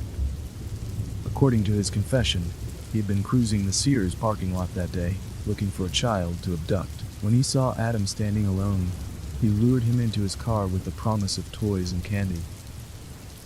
He claimed Adam went willingly at first, but as they drove farther from the mall, the boy became hysterical, crying for his mother in a cold, detached tone. Toole described how he punched Adam to quiet him, then knocked him unconscious. Driving north along the Florida Turnpike, Toole said he realized Adam was too much trouble to keep alive. He pulled over, retrieved a machete, and in a horrifying act of cruelty, beheaded the boy in the back seat of his car. Afterward, he claimed he discarded the head in the canal and burned the rest of the body in an abandoned refrigerator at a junkyard. His confession was brutal and detailed. But was it true? While Toole's confession seemed to match the crime, his credibility was questionable at best. He had a history of false confessions, often taking credit for crimes he didn't commit. He was known to contradict himself, confessing one moment and recanting the next. Police searched the junkyard where Toole claimed to have burned Adam's body, but found no evidence. His car, which he said was stained with blood, had already been junked and destroyed, eliminating any chance of forensic testing. Despite this, investigators felt that Toole's knowledge of the case was too specific to ignore. He knew details about Adam's clothing, the location of the body, and the manner of death. Things not widely known to the public. Still, without physical evidence, prosecutors refused to charge him. For Adam's father, John Walsh, the lack of charges against Toole was unacceptable. He had lost his only son, and now, justice seemed to be slipping away. Fueled by grief and anger, he became an outspoken advocate for missing children's rights, pushing law enforcement to be more aggressive in cases like Adam's. His activism led to the creation of the National Center for Missing and Exploited Children in 1984, an organization that has helped thousands of missing children be found. But as the years passed, the mystery of Adam's murder remained officially unsolved. Then, in 1996, Otis Toole died in prison, taking with him any final chance at a confession. It wasn't until December 16, 2008, 27 years after Adam's death, that police finally closed the case, officially naming Otis Toole as Adam Walsh's killer. John Walsh wasn't just determined to change laws, he wanted to catch criminals, too. In 1988, he launched America's Most Wanted, a television show dedicated to tracking down fugitives, child abductors, and violent criminals. The concept was simple but revolutionary. Each episode profiled wanted fugitives, broadcasting their names, crimes, and last known locations to millions of viewers across the country. Within 4 days of the first episode airing, the show helped catch its first fugitive. Over the next 2 decades, America's Most Wanted led to the arrest of more than 1,000 fugitives, including 17 from the FBI's Most Wanted list. The show became a national force in crime fighting, proving that public awareness and media exposure could be just as powerful as traditional police work. For John Walsh, every fugitive captured was justice for Adam, a way to prevent more families from experiencing the same pain his had endured. Story 9. The Murder of Travis Alexander. On June 9, 2008, in Mesa, Arizona, a brutal crime scene was discovered inside a quiet suburban home.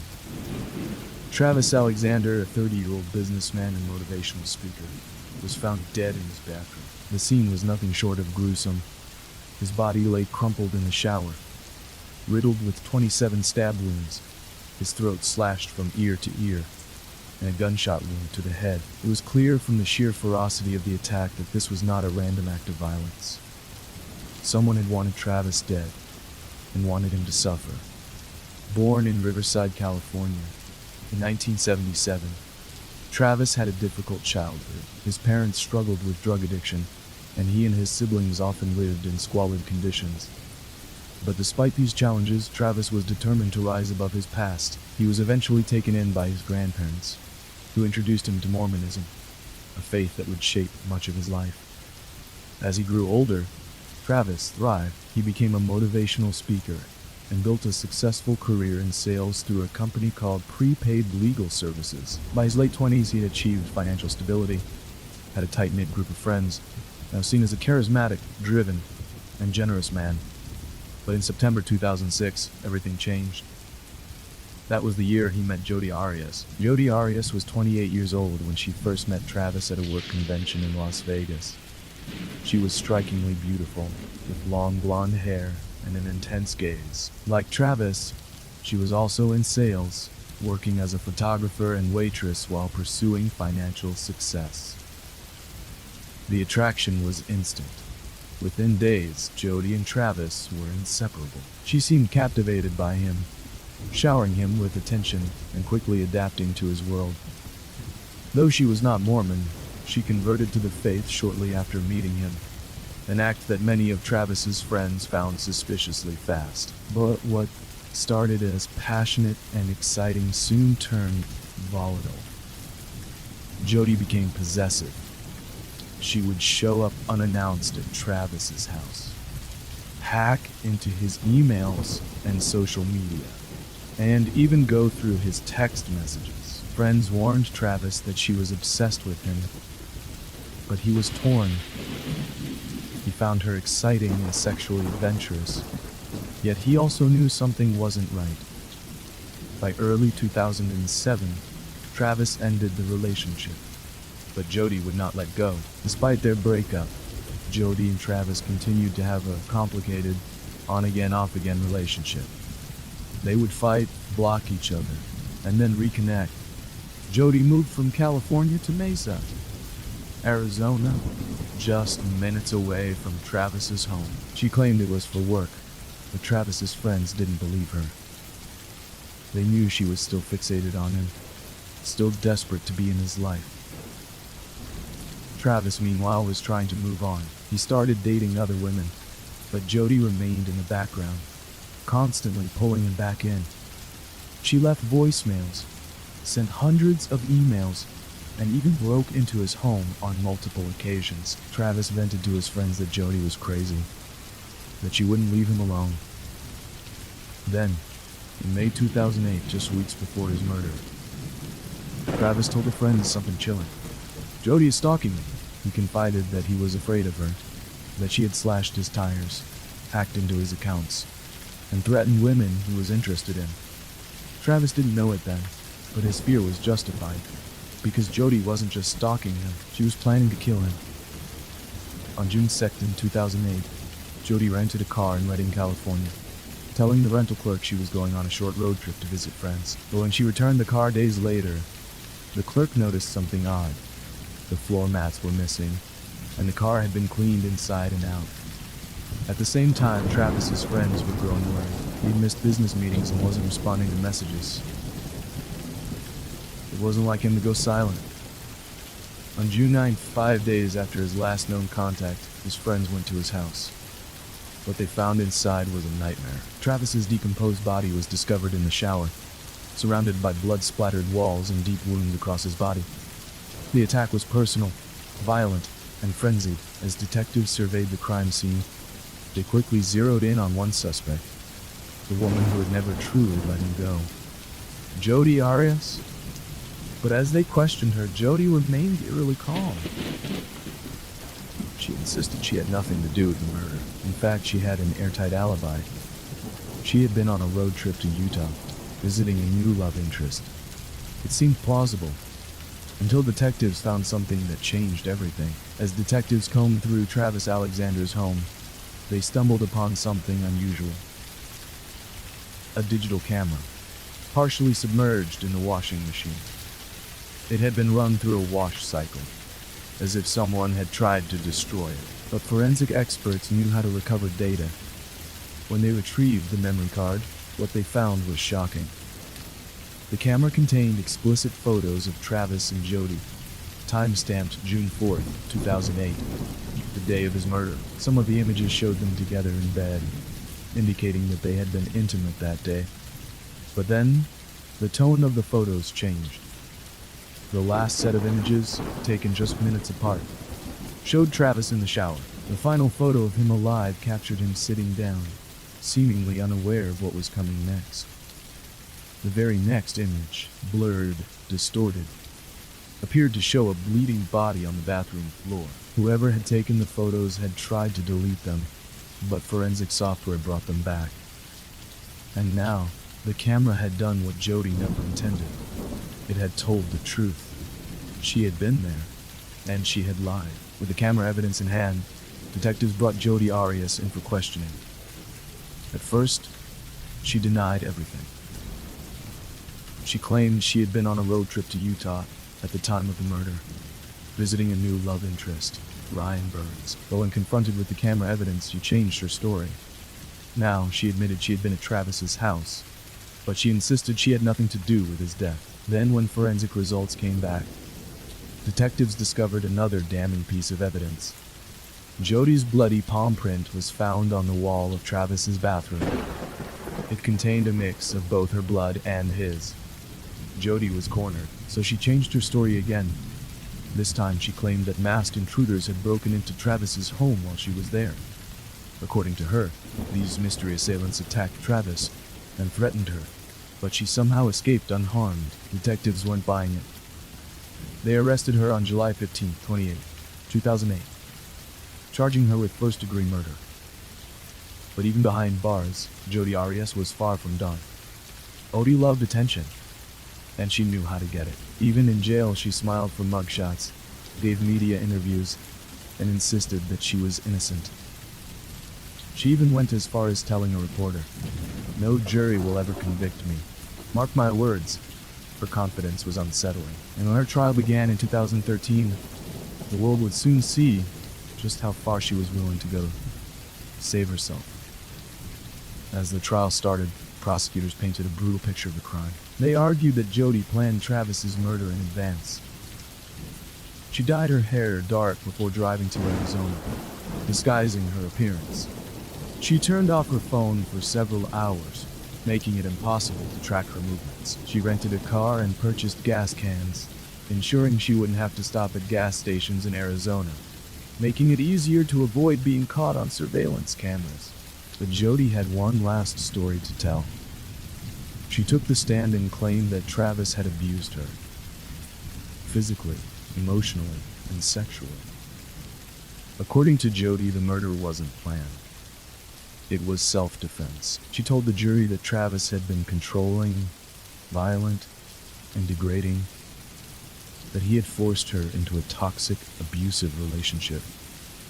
On the day of the murder, she claimed, she had no choice but to kill him. But the evidence told a different story. Travis had been stabbed 27 times, his throat slashed, and shot in the head. He had defensive wounds, indicating he had fought for his life. And then there was the camera, photos showing him unaware, just minutes before his death. As the trial of Jodi Arias began in January 2013, It quickly captivated the nation. The brutal murder of Travis Alexander had already garnered significant media attention, but now, with Jodi in the spotlight, the case seemed to take on a life of its own. People from across the country tuned in daily, watching every moment unfold on live television, as they became enthralled by the details of the crime and the unpredictable nature of Jodi's behavior. What made the case particularly chilling was the fact that Jodi seemed to be playing to the cameras, appearing calm, poised, and even flirtatious at times. She would often smile inappropriately during testimony or make direct eye contact with jurors, as if she was still in control of the situation. Her courtroom demeanor became a subject of intense discussion, with some believing she was manipulative, while others thought she might be a victim of her past relationship with Travis. Jodi's defense team tried to paint her as a woman pushed to the brink by emotional and physical abuse at the hands of Travis. Her attorney, Kirk Nurmi, argued that Jodi had killed Travis in self-defense after a violent altercation in which he attacked her. They presented evidence they claimed showed Travis's abusive behavior, such as text messages and photographs that depicted him in a manipulative light. The trial reached its most dramatic moment when Jodi Arias took the stand in early 2013. For nearly 18 days, she testified in her own defense, recounting a disturbing, emotionally charged story of abuse and survival. The phone records were another key piece of evidence against Jodi. Investigators discovered that Jodi had stalked Travis online, checking his Facebook and MySpace profiles, even after they broke up. Text messages from Travis showed that he had tried to move on, dating other women. But Jodi had been relentless, even showing up uninvited at his home. Jodi's fate now rested in the hands of the jury. After deliberating for over 15 hours, the jury reached their verdict on May 8, 2013. They found Jodi Arias guilty of first-degree murder. But the trial didn't end there. The jury was then tasked with deciding whether Jodi should face the death penalty or life in prison. This phase of the trial was just as emotionally charged as the first, with both sides presenting arguments for and against the death penalty. For someone who had spent the entire trial proclaiming her innocence, Jodi's sentencing statement was startlingly contradictory. She told the jury that, while she preferred the death penalty, she would rather live so that she could contribute to society from behind bars. She even proposed ways she could be useful in prison, including donating her hair to cancer patients, starting a book club for fellow inmates, teaching Spanish and sign language to prisoners.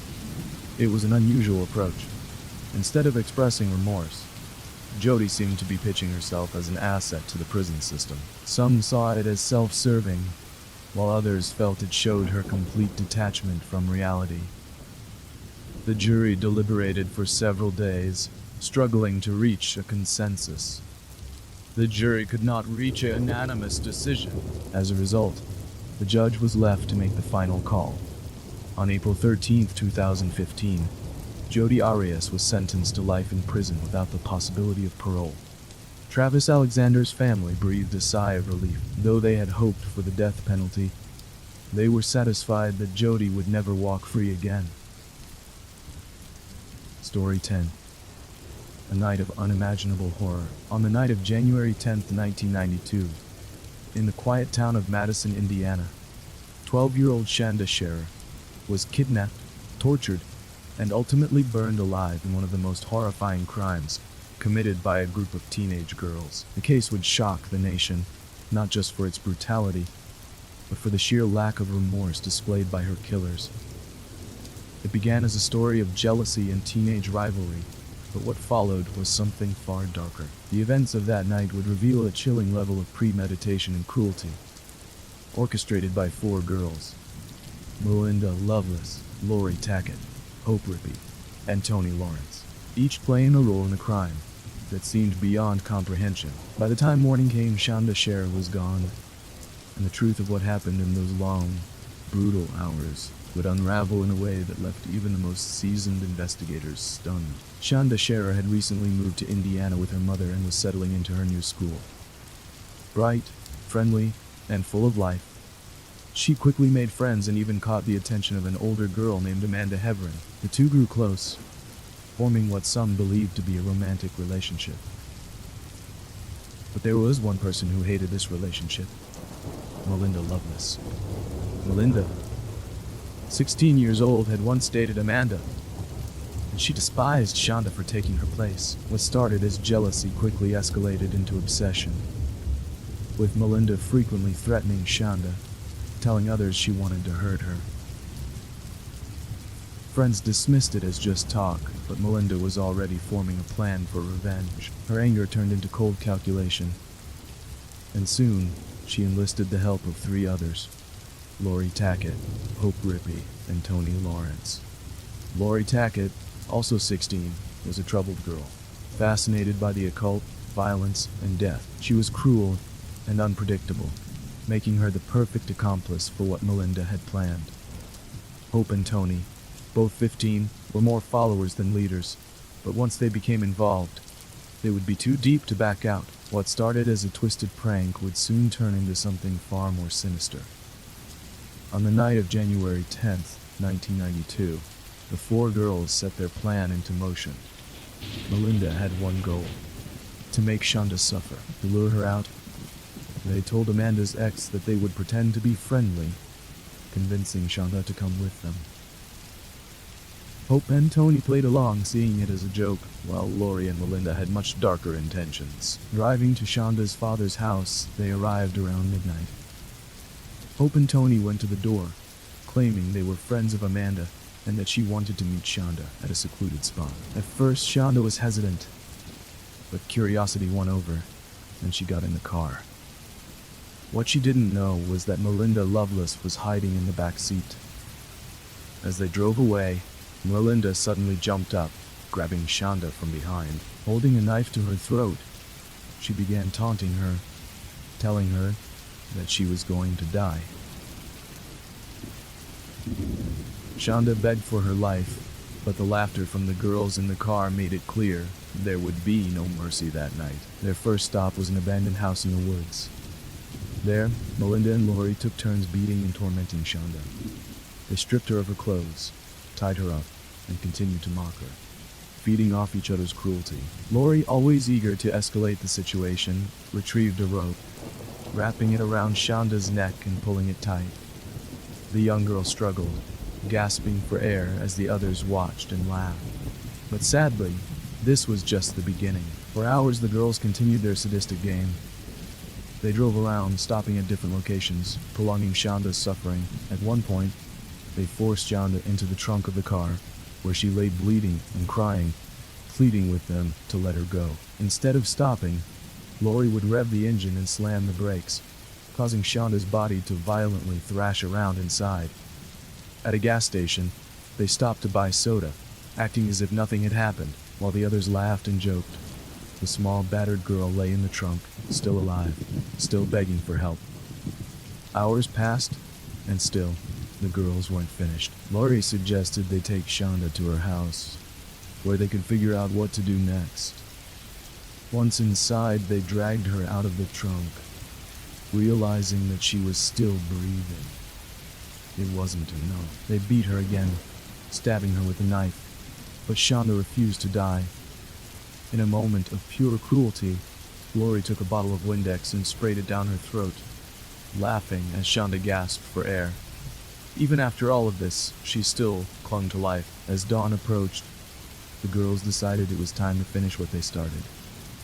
They drove to a secluded rural road, stopping in a remote field where no one would hear the screams. Dragging Shonda out of the trunk, they laid her on the ground, her body broken and barely clinging to life. Lori and Hope retrieved a bottle of gasoline, dousing Shonda's body in fuel. Then, without hesitation, Lori struck a match. The flames engulfed Shonda as she let out one final scream. But even as her body burned, the horror wasn't over. In a final act of unspeakable cruelty, they drove away, only to return moments later, to pour more gasoline onto her still-burning body. The discovery of Shonda Scherer's burned remains on the morning of January 11, 1992, triggered an immediate police investigation. It was a gruesome scene. Her body was so badly charred that it was nearly unrecognizable. However, authorities were determined to find out who she was and what had happened to her. As law enforcement worked to identify the victim, the truth was already beginning to unravel elsewhere. One of the killers, Toni Lawrence, had begun to crack under the weight of guilt. She couldn't keep the secret any longer, and her confession would blow the case wide open. On the night of January 11th, Toni Lawrence broke down and told a friend everything. She described how 4 teenage girls, including herself, had lured, tortured, and murdered 12-year-old Shonda Scherer in a prolonged act of unimaginable cruelty. The friend, horrified by what she heard, wasted no time. She immediately called the Jefferson County Sheriff's Department. When police arrived, Toni did not hold back. She detailed the entire timeline of events, from the abduction at midnight to the final moments when Shonda was burned alive. She even named the other 3 girls involved. Melinda Loveless, the mastermind of the crime, fueled by jealousy and rage. Lori Tackett, the most sadistic of the group, who took pleasure in prolonging Shonda's suffering. Hope Rippey, a follower who joined in but later showed signs of regret. Toni was the least involved in the violence, but she had witnessed everything, and now she was ready to cooperate with police. Investigators were stunned by what they heard. They knew they had to act fast. Meanwhile, detectives were still working to identify the burned body. A breakthrough came when they connected the description of the victim to a missing persons report filed by Shonda's mother, Jacqueline Vaughn. When detectives arrived at Jacqueline's house, they asked her a chilling question. "Does your daughter have any distinguishing features?" Jacqueline mentioned that Shonda had braces, a detail that proved to be crucial. Dental records confirmed the worst fears. The burned remains found in the field belonged to 12-year-old Shonda Scherer. Jacqueline collapsed in grief. Her bright, loving daughter was gone, and the way she had died was almost too horrific to comprehend. On January 12, 1992, officers arrested Melinda Loveless, Lori Tackett, and Hope Rippey at their homes. Lori, the most emotionless of the group, reportedly laughed when officers placed her in handcuffs. She showed no sign of remorse, as if she was proud of what had happened. Melinda was eerily calm, but when police searched her house, they found Shonda's bloody clothing hidden inside a garbage bag. That was all the proof they needed. Hope Rippey, much like Toni, was already beginning to crumble under pressure. Once she was in custody, she immediately started talking. One of the most disturbing aspects of the case was how casually Lori Tackett and Melinda Loveless discussed the murder. The morning after the crime, before their arrest, Lori and Melinda met up with Amanda Heather, the very girl at the center of Melinda's jealousy. They casually told Amanda that Shonda was dead, laughing as they described the brutal details. Lori even showed Amanda the bloody trunk of her car where Shonda had been kept during the night. Amanda was horrified, but she didn't know whether to believe them. After all, what kind of 16-year-old girls could commit such a monstrous act and then brag about it? Amanda would have to wonder for long. Once in police custody, the girls were separated and questioned individually. Toni and Hope cooperated quickly, breaking down and admitting everything. Who had actively participated in the burning of Shonda now tried to minimize her involvement, claiming she felt pressured by the others. Toni, still overwhelmed with guilt, confirmed every detail she had already told her friend. But Lori and Melinda? They showed no emotion. Melinda, when confronted about why she wanted Shonda dead, smirked and simply said, "Because I hated her." Lori, equally unbothered, seemed to enjoy describing the torture. She told police that watching Shonda suffer was fun, and that she had no regrets about what happened. Despite being just 15 and 16 years old, all 4 girls were charged as adults due to the extreme nature of the crime. The prosecution wanted severe punishment, arguing that this wasn't just murder, it was torture. They planned to push for life sentences and, if possible, the death penalty for Lori Tackett and Melinda Loveless, the 2 most sadistic perpetrators. The first to strike a deal was Toni Lawrence. Because she had not actively participated in the murder, prosecutors offered her a lesser charge in exchange for cooperation. She pleaded guilty to criminal confinement and was sentenced to 20 years in prison. Next was Hope Rippey. While she had actively helped burn Shanda alive, her defense argued that she was pressured into participating. The prosecution agreed to drop the murder charge in exchange for a guilty plea to criminal confinement and manslaughter. She was sentenced to 50 years in prison with the possibility of parole. That left Lori Tackett and Melinda Loveless, the two most brutal participants. Prosecutors wanted them to face trial, but their attorneys fought hard to keep them from facing the death penalty. After months of legal battles, the state agreed to offer plea deals. In exchange for pleading guilty to first-degree murder and criminal confinement, both Lori and Melinda received 60-year prison sentences. For Shanda's family, it wasn't enough. They had wanted the death penalty. But under the law, it was the harshest sentence possible for juveniles at the time. The case was officially closed, but the emotional wounds would never heal. Story 11. The Grim Sleeper. On the night of August 10, 1985, in South Los Angeles, a woman's body was found in an alleyway. She had been shot in the chest and strangled, her body discarded like trash. The killer had left no identification, no immediate clues, just another life brutally taken. She wouldn't be the first. Over the next 2 decades, bodies of black women and sex workers were discovered in alleys, dumpsters, and abandoned lots across South Los Angeles. Each victim had been shot with the same small-caliber gun and often strangled or assaulted. The pattern was clear. There was a serial killer at work, but for years, no one could find him. And worse, no one seemed to care. By the mid-1980s, Los Angeles was already drowning in violence. The crack epidemic had ravaged entire neighborhoods, and gang warfare had made homicide rates skyrocket. When reports of missing and murdered black women began to surface, they were largely dismissed. Many of the victims were sex workers or struggling with addiction, and police seemed in no rush to connect the dots. But for the families left behind, the disappearances were devastating. Mothers, daughters, sisters. They were all vanishing, and no one was being held accountable. For years, activists pleaded for law enforcement to take notice, but every time a new body appeared, the case seemed to fade into the background of the city's growing crime problem. And while the public ignored it, the killer kept hunting. From 1985 to 1988, at least 10 women were murdered under the same circumstances. The police knew they had a serial killer, but the case never gained the media attention of killers like Richard Ramirez, the Night Stalker, or Jeffrey Dahmer. Then, suddenly, the killings stopped. For over a decade, there were no new bodies, no new leads. It was as if the murderer had simply vanished. With no suspect, the case went cold. But in 2002, a new wave of bodies appeared. Women killed in the exact same way as the victims from the 1980s. The police were stunned. The killer had been silent for over 14 years, only to return as if nothing had changed. That's when the media finally gave him a name. The Grim Sleeper. The predator who had slipped into the shadows, only to wake up and kill again. But who was he? And why had he stopped?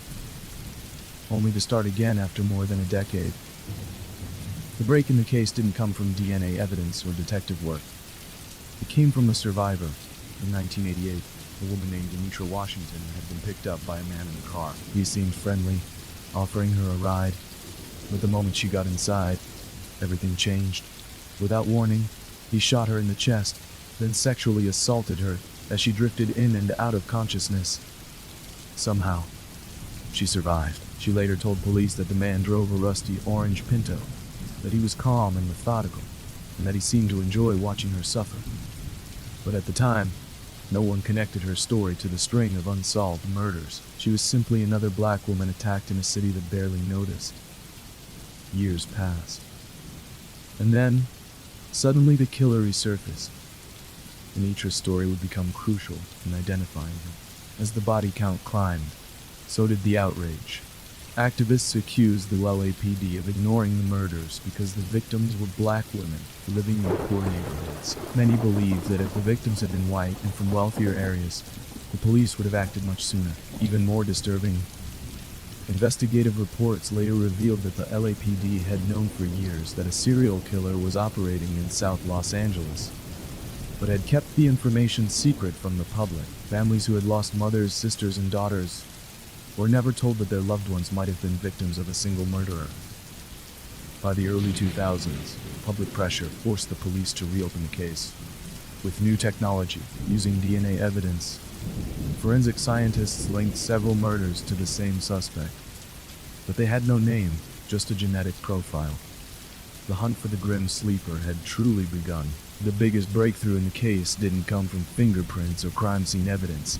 It came from a random DNA test. In 2010, investigators ran the killer's DNA through a new system called familial DNA testing, a method that looks for partial matches in databases, meaning that even if the killer's DNA wasn't on file, a relative's might be, and that's exactly what happened.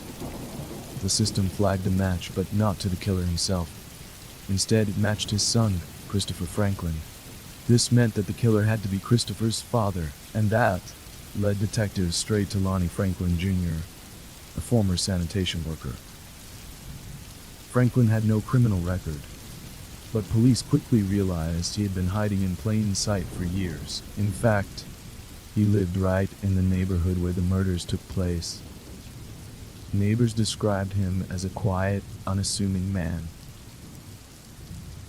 someone who fixed cars and helped out in the community. But behind closed doors, he was something far more sinister. Detectives now had their suspect. The next step was proving he was the grim sleeper. And that proof would come from an unlikely source, a slice of pizza. Investigators knew they needed a sample of Franklin's DNA to compare to the crime scenes, so they devised a simple but effective plan. They followed Franklin to a pizza restaurant, where he ordered food and then threw away his crust. Detectives swooped in, collected the discarded pizza, and rushed it to a lab for testing. The results were irrefutable. Lonnie Franklin Jr. was a direct match for the grim sleeper's DNA. On July 7, 2010, after decades of terror, police finally arrested him at his home. Inside, what they found was even more horrifying than they expected. Dozens of photographs of unidentified women, disturbing videos, and trophies taken from victims. All signs that Franklin had likely killed far more women than anyone knew. When police raided Lonnie Franklin Jr.'s home on July 7, 2010, they expected to find some evidence linking him to the murders. What they uncovered was far more disturbing than they had imagined. Inside his small, nondescript house in South Los Angeles, investigators discovered a hidden collection of horrors. Hundreds of photographs and videos featuring women in various states of distress. Many of them later identified as murder victims, while others remained unknown. The photos told a story of a predator who had been watching, hunting, and killing for decades. But the biggest question remained: just how many women had fallen victim to the grim sleeper? The walls of Franklin's house were lined with old electronics, car parts, and storage bins. Items that, at first glance, seemed ordinary, but upon closer inspection, investigators found a grim archive of his crimes. They discovered over 180 photos of women, many appearing unconscious or lifeless. Dozens of pieces of jewelry, believed to be trophies taken from victims. Weapons, including a small caliber gun, matching the type used in the murders. Perhaps the most haunting detail was that many of the women in the photos had never been found. Had Franklin disposed of more bodies than the police knew? Had his killing spree stretched back even further than the 1980s? The LAPD now faced a terrifying possibility. The grim sleeper may have been responsible for dozens of murders beyond the confirmed victims. With DNA now linking Franklin to the murders, investigators painstakingly pieced together his decades-long crime spree. His first confirmed killing occurred in 1985, with victims appearing almost every year until his supposed pause in 1988. Then, after more than a decade of silence, he struck again in 2002, earning the nickname the Grim Sleeper, due to his apparent 14-year break. But had he really stopped? Or had he simply evolved, finding new ways to cover his tracks? Immerse, Washington, the lone survivor, had described her attacker's car, mannerisms, and behavior. Details that now perfectly matched Franklin. With DNA evidence, a living witness, and a house filled with trophies, prosecutors built an airtight case. But the trial would be far from simple. Franklin refused to cooperate, showing no emotion, no remorse. He had spent years hiding in plain sight, and now he was forced to face the families of the women he had murdered. The courtroom was about to become a battleground for justice. In 2016, after 6 years of legal battles, Lonnie Franklin Jr. finally stood trial for 10 murders and 1 attempted murder. The prosecution laid out a chilling case, showing DNA evidence tying Franklin to multiple victims' ballistics, evidence proving he had used the same gun in several murders, testimonies from experts and surviving family members. But one of the most powerful moments in the trial came from Immerse, Washington herself. She took the stand and recounted the night Franklin shot her in the chest, assaulted her, and left her for dead. Her testimony was harrowing, describing the cold, calculated way Franklin attacked her. She was the only known survivor of the grim sleeper, and her story left the courtroom silent. But despite the overwhelming evidence, Franklin remained unmoved. Even as grieving families spoke of their lost daughters, mothers, and sisters, he sat expressionless, refusing to acknowledge them. It was clear he felt no guilt, no remorse. After weeks of testimony, the jury took just a few days to reach a verdict. On May 5, 2016, Lonnie Franklin Jr. was found guilty on all counts. The families of the victims wept in relief. Justice had finally been served after decades of unanswered questions. But one question still remained. Just how many women had he really killed? Though he was convicted for 10 murders, investigators believed the real number could be as high as 25 or more. Some estimated Franklin's true body count might exceed 100, based on the number of photos found in his home. Yet Franklin never confessed. He took his secrets to the grave. During the sentencing phase, the jury recommended the death penalty. The judge agreed. Lonnie Franklin Jr. was sentenced to death by lethal injection, locked away in San Quentin State Prison. For the families of the victims, justice had finally been served, but the scars remained. For decades, Franklin had stalked South Los Angeles, preying on the city's most vulnerable. He had gone undetected, not because he was careful, but because no one was looking for him. His case became a symbol of how systemic neglect allowed a serial killer to roam free, and how the victims, mostly black women, had been overlooked. In the end, Lonnie Franklin Jr. died alone in his prison cell in March 2020, never speaking a word about the true extent of his crimes. But the legacy of his victims remains. Their families continue to fight for justice for the women whose names have been forgotten. The grim sleeper is gone, but the fight to remember those he silenced is far from over. Story 12. A Deadly Partnership. On the surface, Paul Bernardo and Carla Homolka appeared to be the perfect couple. Young, attractive, and seemingly in love. But beneath the polished exterior lurked a sinister darkness. Their relationship would soon descend into one of the most sadistic crime sprees in Canadian history, leaving a trail of torture, assault, and murder that shocked the nation. It began with obsession, but ended in horror, and at the center of it all was a question that still lingers to this day. Who was truly in control? Paul Bernardo was born in 1974 in Scarborough, Ontario. Behind his charming smile and boy-next-door looks, he carried a deep, unsettling rage. From a young age, Paul was obsessed with dominance and control, traits that only intensified as he got older. By his early 20s, he had already begun a series of violent assaults, targeting women in the Scarborough area. But nobody suspected him. Not yet. Then, in 1987, he met Carla Homolka, a 17-year-old high school student. She was blonde, beautiful, and, by all accounts, sweet and soft-spoken. But she was also infatuated with Paul willing to do anything to please him. Their love story quickly became a dangerous obsession, one that would spiral into unspeakable violence. Between 1987 and 1990, a string of brutal sexual assaults terrorized the women of Scarborough. The attacks always followed the same pattern. The victims were young women, often alone at night.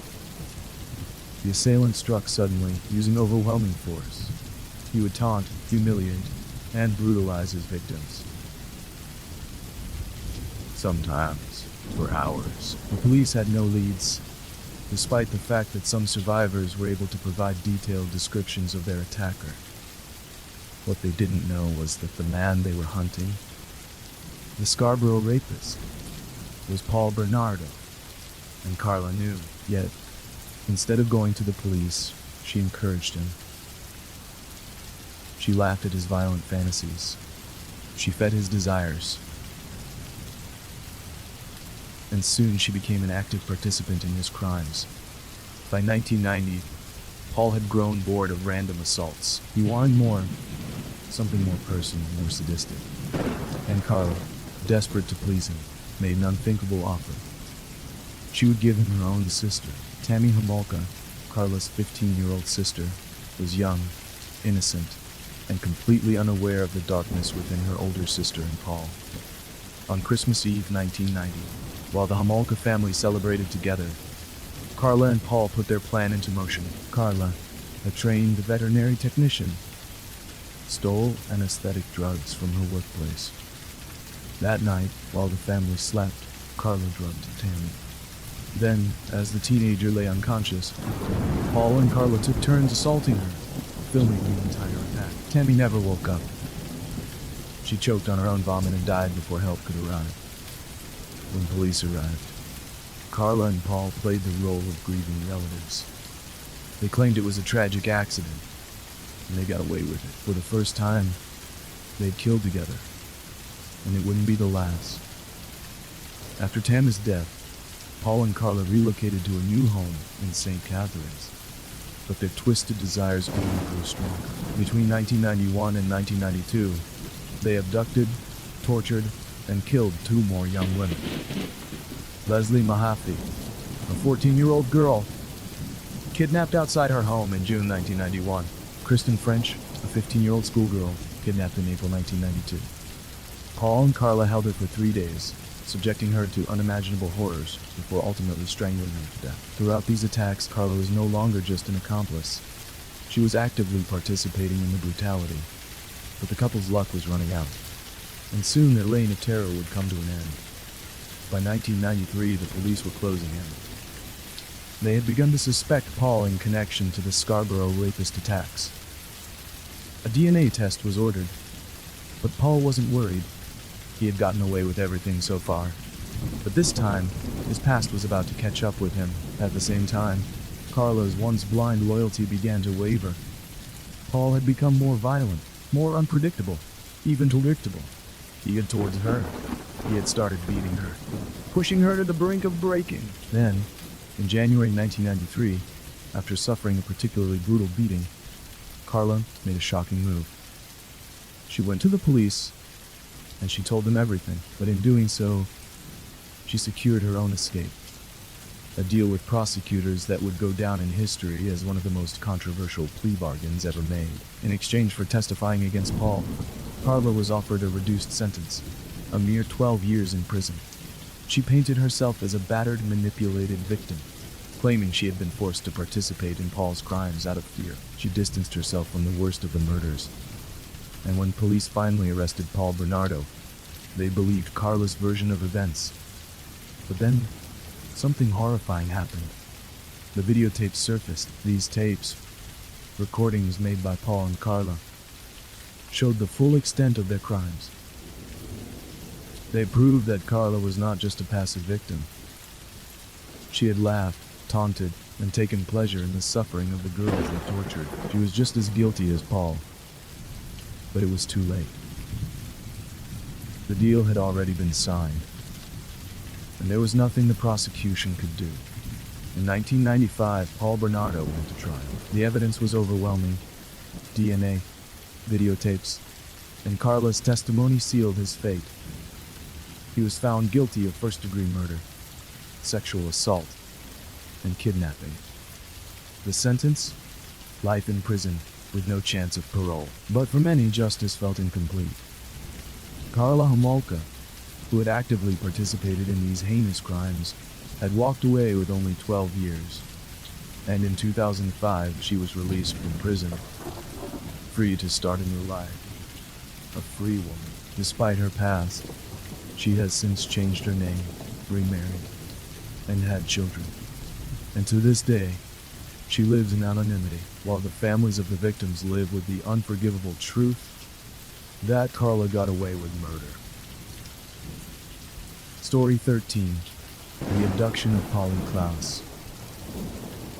On the evening of October 1st, 1993, 12-year-old Polly Klaus was at home in Petaluma, California, having a sleepover with her two best friends, Kate and Jill. The girls spent the night in Polly's room, chatting, playing games, and laughing. It was an ordinary sleepover, and there was no reason to suspect that something terrible was about to happen. As the night grew later, the girls eventually began to settle in for bed. Polly, known for her bright smile and outgoing nature, had her own bed, while Kate and Jill slept on the floor. Polly's room was a cozy space, and she had been looking forward to spending time with her friends. At around midnight, Polly's mother, Ellen Klass, went to check on the girls before going to bed herself. She kissed Polly goodnight and tucked her in, as she had done so many times before. The house was calm, and everything appeared to be in order. Polly's friends were sound asleep, and Polly herself seemed to be in a deep slumber, unaware that the night would end in tragedy by 7 p.m. And the next morning, Ellen woke up, ready to start her day. She went to check on Polly, expecting to find her daughter in the same spot where she had tucked her in the night before. But when she walked into Polly's room, she was shocked to find that Polly was missing. Polly's bed was empty, the covers undisturbed, and the room was eerily silent.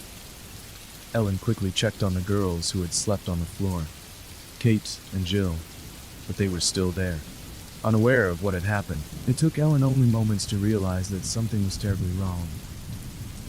Her immediate reaction was to search the house, calling out Polly's name, hoping that she had simply gotten up early. But after scouring every room, Ellen found no sign of her daughter. The house, once a place of comfort, suddenly felt foreign and frightening. As she continued to search, Ellen noticed something unsettling. Paula's bedroom window was wide open. The curtain gently fluttered in the breeze, and the screen had been removed. It became clear to Ellen that Polly hadn't simply wandered off or decided to get an early start to her day. She had been taken. She had been taken. Ellen rushed to the phone and dialed 911. The dispatcher quickly instructed her to stay calm, but Ellen could barely comprehend the words. How could this happen? Who would take her daughter? Was she safe?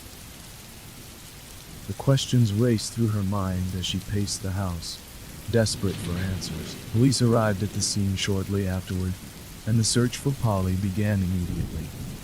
By the time law enforcement arrived, Polly's disappearance had already become the talk of the small town. Petaluma, known for its peaceful and close-knit community, was in shock. How could something like this happen in a town where everyone knew everyone else? Neighbors rushed to help, distributing flyers with Polly's photo, while others joined the search efforts, combing the nearby woods and fields. The police interviewed Polly's friends, Kate and Jill, who could offer little help. They had not seen or heard anything unusual during the night. They had fallen asleep just like Polly had, and when they woke up in the morning, they were confused to find Polly gone. The authorities turned their attention to Polly's family, first checking if anyone close to her might be involved. Polly's father, John Klass, was no longer married to Ellen, but he quickly joined the search and offered his full support. As the search effort intensified, the police began to consider the possibility that Polly had been abducted. The window being open and the screen missing were clear signs that someone had entered Paula's room. Whoever took Polly knew exactly what they were doing, There were no signs of a struggle or forced entry elsewhere in the house. The crime seemed planned, and the police feared the worst. Despite the rapid response and the growing number of volunteers, the hours passed without a single lead. No one had seen anything unusual, and no one could identify any suspicious person in the neighborhood. The investigators began canvassing local businesses and homes, hoping someone might have noticed something. But still, no one came forward with useful information. By the afternoon, Paula's disappearance had reached the news outlets. Local reporters arrived on the scene, and soon, the case was being broadcast across the country. The sight of Polly's smiling face, coupled with the devastating fact that she had vanished without a trace, captured the hearts of millions. People everywhere were horrified by the thought of a child being taken from her own home. Volunteers continued to search, and the police began to look at every possible angle. As the day stretched into evening, the reality set in. Polly had been missing for over 12 hours, and no one had any idea where she was or who had taken her. It was a grim and frightening thought. Had Polly been taken by someone she knew, or was this a random act of violence? The mystery deepened with every passing hour. In the midst of the confusion and terror, Ellen and John Class continued to hold on to the hope that Polly would be found safe. But with each hour that passed, that hope began to fade. The search area expanded, reaching beyond Petaluma to surrounding towns. But still, there was no sign of Polly. Her family and the authorities clung to one thought. Someone had to know where Polly was. As October 2nd, 1993, drew to a close, the search for Polly Class continued. Authorities scoured the neighborhood, the surrounding areas, and even the woods nearby, hoping for any sign of her whereabouts. However, with each passing hour, the uncertainty grew, and the situation became more dire. The community's hope was fading, but they clung to the belief that Polly was still alive, somewhere out there, waiting to be found. The Petaluma Police Department, now joined by the FBI, began to form a plan of action. They started by interviewing neighbors, combing through local surveillance footage, and canvassing the area for any potential leads. As the search expanded, investigators uncovered an unsettling detail. Polly's window, which had been left open when her mother first discovered her missing, became a key piece of evidence. There was no sign of forced entry anywhere else in the house, and the only possible way the kidnapper could have entered was through that window. As the investigation continued, the police began to receive tips from the public. Some were promising, while others turned out to be dead ends. One tip, however, stood out. A local resident reported seeing a dark-colored van parked near Paula's house on the night she disappeared. The witness described the van as unusual, with a man inside. The police took this tip seriously and began to search for any vehicles matching the description. But as the investigation dragged on, the hours began to turn into days. With each passing moment, it seemed less likely that Polly would be found unharmed. The case grew colder, and the frustration among law enforcement intensified. Despite the mounting pressure, there were still no concrete leads to follow. Polly's family, particularly her mother Ellen, clung to the hope that Polly would be brought home safely. But it was becoming harder to ignore the grim possibility that something terrible had happened. Then, just days later, a breakthrough came. On October 7th, a key witness came forward. A man named Richard Allen Davis, whose name would soon become synonymous with the abduction of Polly Class. Davis had a criminal history, one that included violent offenses and sexual assault, and he had recently been seen near the area where Polly had disappeared. He also had connections to the local community, and his background raised suspicions that he might have been involved in the crime. The police quickly moved to investigate Davis, and his criminal history painted a chilling picture. He had previously been convicted of kidnapping and sexual assault, and had served time in prison. Despite this, he was released on parole in the months leading up to Paula's abduction. It wasn't long before investigators found that Davis had a disturbing history of violence and deviant behavior, making him a prime suspect in the case. Detectives began to track down Davis' whereabouts on the night Polly went missing. They learned that he had been in the area, and had even been questioned by authorities in the days after Polly's disappearance. His statements were vague, and his behavior seemed suspicious. However, there was no concrete evidence tying him to the crime, yet. As days turned into weeks, investigators worked tirelessly to piece together the details of Polly's abduction. They searched through evidence at Davis's home, hoping to find something that would link him to the crime. And then, on October 9th, they received a call that would change everything. The police had received a tip-off from a witness who claimed to have seen a man matching Davis's description near the Petaluma River. The witness claimed that they had seen Davis walking away from a secluded area near a wooded trail, and that Davis had appeared to be carrying something heavy. The police immediately moved to investigate this lead, hoping that it would lead them closer to Polly. When authorities arrived at the location, they searched the area thoroughly. As they combed through the brush and trees, their worst fears were confirmed. They discovered the body of Polly Klaas.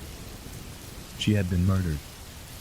The discovery of Polly's body sent shockwaves through the community. What had started as a hopeful search for a missing girl quickly turned into a grief-stricken search for answers. The police now had confirmation that Polly had been abducted and killed, but they still had to determine how and why it had happened. Davis, who had been a person of interest for some time, was now at the center of the investigation. Davis was arrested and charged with kidnapping and murder. The evidence against him began to mount, and the case against him grew stronger with each passing day. He had been a suspect from the beginning, but now, with the discovery of Polly's body, the investigation took on a new urgency.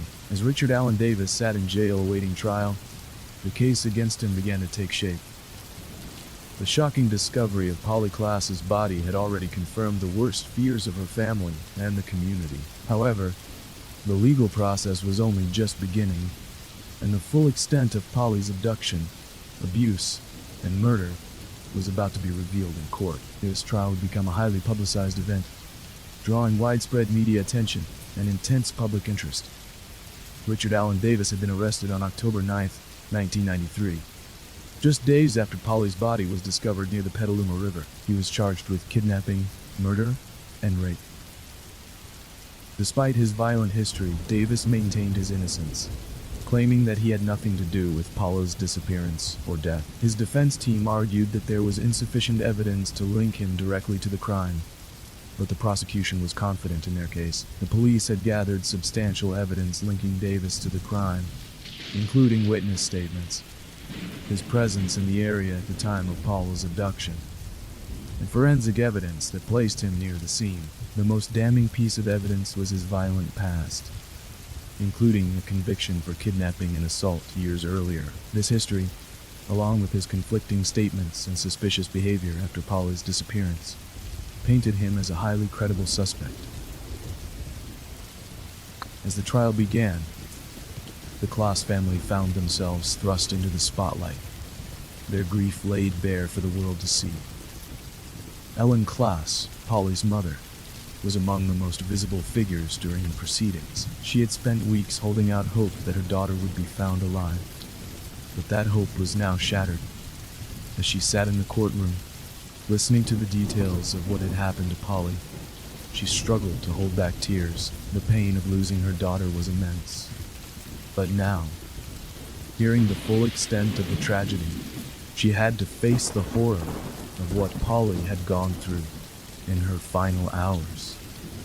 The prosecution painted a harrowing picture of Polly's last moments. It was revealed that Polly had been taken from her home in the middle of the night, blindfolded and bound, and forced into a vehicle by Davis. According to statements from Davis, he had abducted Polly with the intent to hold her for sexual assault. He kept her in a remote location for several hours, and it was clear from the evidence that Polly had fought back desperately for her life. Davis, who had a history of violent offenses, seemed to have no regard for Polly's life. He later admitted to the authorities that he had tried to murder Polly once he realized she might be able to identify him. He told investigators that he had strangled Polly with his hands, ending her life in a secluded area. This revelation sent shockwaves through the courtroom as the true nature of the crime was exposed. As the trial continued, the prosecution presented forensic evidence that tied Davis to the crime. DNA evidence found on Polly's clothing and in the vehicle he had used to transport her provided irrefutable proof of his involvement. Additionally, Davis' conflicting statements and his attempts to avoid responsibility made it clear that he was guilty of far more than he had let on. On February 24, 1996, after a prolonged and emotional trial, the jury returned with a guilty verdict. Richard Allen Davis was convicted of first-degree murder, kidnapping, and sexual assault. The conviction was a bittersweet moment for Polly's family and the community, who had spent years mourning her loss. The trial had revealed the full extent of the horror Polly had endured, but a guilty verdict brought some measure of closure. In the sentencing phase of the trial, the jury recommended the death penalty for Davis, a decision that would send a powerful message to those who committed such heinous acts. The judge, however, deferred to the jury's recommendation, and Davis was sentenced to death in March 1996. His actions had left an indelible mark on the lives of Polly's family and everyone who had followed the case, and many hoped that his conviction would prevent him from ever harming anyone again. Story 14. A Body in the Darkness. August 21st, 1971. Aomori Prefecture, Japan. The stillness of the evening was shattered when a group of children playing near an old abandoned well made a gruesome discovery. Their laughter faded into terrified whispers as they peered into the darkness, realizing what lay at the bottom. A human body, partially submerged in water, motionless. Authorities were called to the scene immediately, and what they uncovered was even more disturbing than the initial report. The victim was a young girl, estimated to be in her early teens. Her body bore the signs of a struggle, but the well had hidden her secrets for too long. Who was she, and how did she end up here? As the body was retrieved, police noted one crucial detail. She had been bound before being tossed into the well. This was not an accident. Someone had deliberately placed her there, hoping she would never be found. But fate had other plans.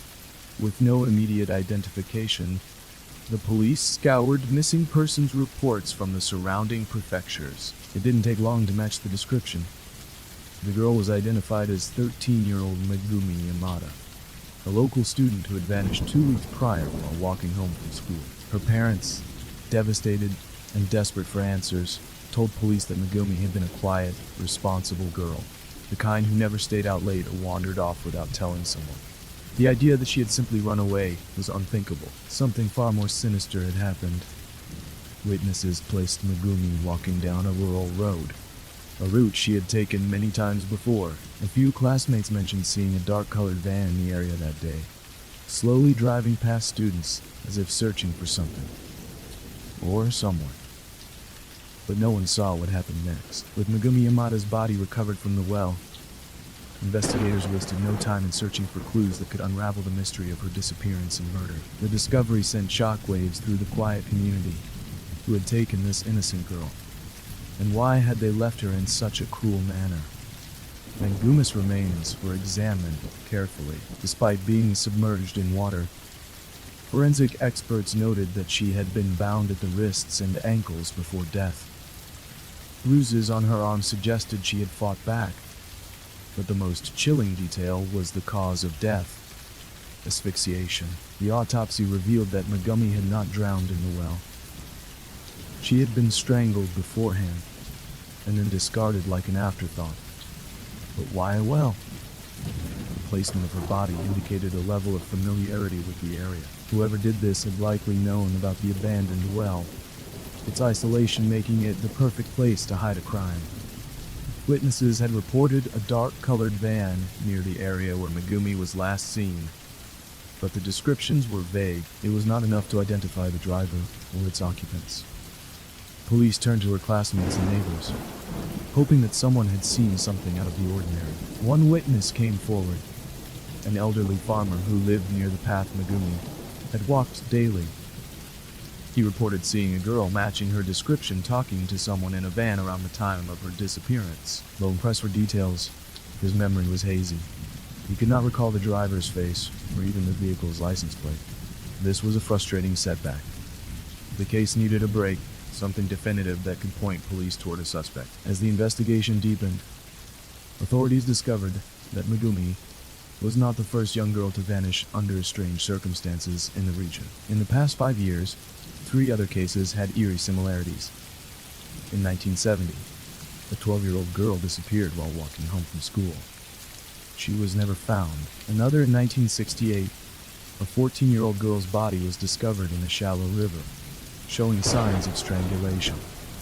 And in 1966, a 13-year-old girl was reported missing, but no trace of her was ever uncovered. Each case involved young girls traveling alone, abducted in broad daylight, and either murdered or never seen again. With Kenji Sato's name now on the police's radar, investigators wasted no time bringing him in for questioning. A 42-year-old handyman, Sato was a familiar but uneasy presence in the community. He had no wife or children, lived in a small, cluttered home near the outskirts of town, and was known to linger near schools and playgrounds. At first, Sato denied everything. He claimed he did not know Megumi Yamada and had nothing to do with her death. But investigators had no intention of letting him go so easily. While they had no direct evidence linking Sato to Megumi, detectives focused on his past encounters with law enforcement. Years prior, he had been questioned in the disappearance of another young girl, but there had been no solid proof against him. Now, with Megumi's case mirroring that of previous victims, police believed they had found their man. They pressed him further. Where was he on the day Megumi? Why had witnesses seen a van similar to his near the crime scene? Why had multiple people reported seeing him watching children in the past? Sato remained calm but evasive, offering vague answers and half-truths. Then, detectives made a bold move. They lied. They told Sato that they had found fibers matching Megumi's school uniform in his van. A claim that was completely fabricated. The moment they said this, his expression changed. His hands trembled. His breathing grew heavy. And then, after hours of questioning, he broke. Sato confessed, his voice barely above a whisper. He admitted that he had been driving along Megumi's usual path home, watching from a distance as she rode her bicycle along the quiet road. When she was alone, he pulled up beside her and offered her a ride home, claiming her parents had sent him. When she refused, he grabbed her, dragging her into the van and tying her hands before she could scream. He claimed he only wanted to talk to her, but the evidence proved otherwise. Megumi had fought back viciously, kicking and biting, but he had overpowered her. In his panic, he strangled her inside the van, not intending to kill her. But once she stopped moving, he realized there was no turning back. Terrified of being caught, Sato drove for miles, searching for a place to dispose of the body. That's when he remembered the abandoned well, hidden deep in the woods. He wrapped her wrists and ankles, ensuring she would remain still even in death, and tossed her lifeless body into the darkness below. Kenji Sato was immediately arrested and charged with Megumi Yamada's murder. But as the case gained national attention, the families of other missing girls began demanding answers. Authorities searched Sato's home and unearthed disturbing evidence. Among his belongings, they found scraps of newspaper clippings about the disappearances of multiple girls, a collection of children's clothing that did not belong to Megumi, an old tattered notebook filled with cryptic notes and drawings, some of which appeared to reference his past crimes. When presented with this evidence, Sato remained eerily silent. He refused to admit to any other murders, insisting that Megumi was his only victim. But investigators weren't convinced. Sato's trial drew nationwide attention, with Megumi's family at the forefront, demanding the harshest possible punishment. Prosecutors painted him as a calculating predator who had been stalking young girls for years. After just 4 hours of deliberation, the verdict was reached: guilty. Sato was sentenced to life in prison, without the possibility of parole. Authorities never definitively linked Sato to the other cases, leaving some families with no closure. To this day, the mystery of the other missing girls remains unsolved. A haunting reminder that not all monsters are caught in time. Story 15. A case of justice denied. On the 26th of April, 1999, in the quiet suburb of Fulham, West London, a brutal crime unfolded in broad daylight. Jill Dando, one of Britain's most beloved television presenters, was shot dead on her doorstep in an execution-style killing that would baffle investigators and the public alike. She had been walking home from a morning of shopping and errands, unaware that someone was waiting for her. As she reached her front door and began to unlock it, a figure emerged from behind, pressing a gun to her head in a single, cold-blooded movement. The trigger was pulled, and Jill collapsed, her life ending in an instant. The killer vanished without a trace, leaving behind no witnesses, no clear motive, and a city in shock. What followed was one of the most high-profile murder investigations in British history, filled with wrongful accusations, conspiracy theories, and unanswered questions. Jill Dando was more than just a familiar face on television. She was a household name. As the presenter of BBC's Crime Watch, she reported on unsolved crimes, giving a voice to victims and helping bring criminals to justice. Her warm personality and professionalism had earned her the trust and admiration of millions. She was known for her investigative work, but she had never received any serious threats. At least, none that were made public. Her sudden, violent death felt unthinkable. Who would want to murder someone so universally loved? And why with such a ruthless, clinical precision? A single bullet to the head, execution style, in broad daylight. Jill's body was discovered just minutes after the attack. A neighbor found her slumped on her doorstep, blood pooling beneath her head, her key still in her hand. When emergency responders arrived, there was nothing they could do. She had died instantly from the single gunshot wound. The lack of any struggle or defensive wounds suggested she never saw her killer coming. The forensic team found only one bullet casing at the scene, an unusual type of ammunition rarely used in the UK. There were no signs of a robbery, no footprints, and no CCTV footage of the attacker. The murder had been swift, silent, and professional, leaving detectives with few clues to work with. In the days following Jill Dando's murder, the Metropolitan Police launched one of the largest investigations in British history. With her celebrity status, the pressure to find answers was immense. But detectives were working with almost nothing. Months passed with no arrests, until in May 2000, police honed in on a suspect, Barry George, a local man with a troubled history who lived near Jill's home. He was known to police for previous run-ins with the law, including incidents of stalking women and impersonating police officers. When detectives searched his flat, they found a single particle of gunpowder residue on his coat. Small, but enough for authorities to arrest him. The media went into a frenzy. The case was high profile, and now they had a suspect in custody. It seemed like justice was near. However, from the start, the case against Barry George was deeply flawed. Barry George had severe learning difficulties and a history of erratic behavior, but there was no clear evidence linking him to the crime. His criminal record was troubling, but did not suggest he was capable of carrying out an execution-style hit. His alibi was weak, but his behavior did not fit that of a professional assassin. He lacked the skills to modify ammunition or pull off such a precise, silent killing. Despite these concerns, in July 2001, Barry George was convicted of Jill Dando's murder and sentenced to life in prison.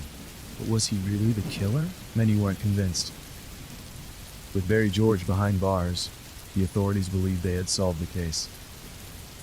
But outside the courtroom, doubts continued to build.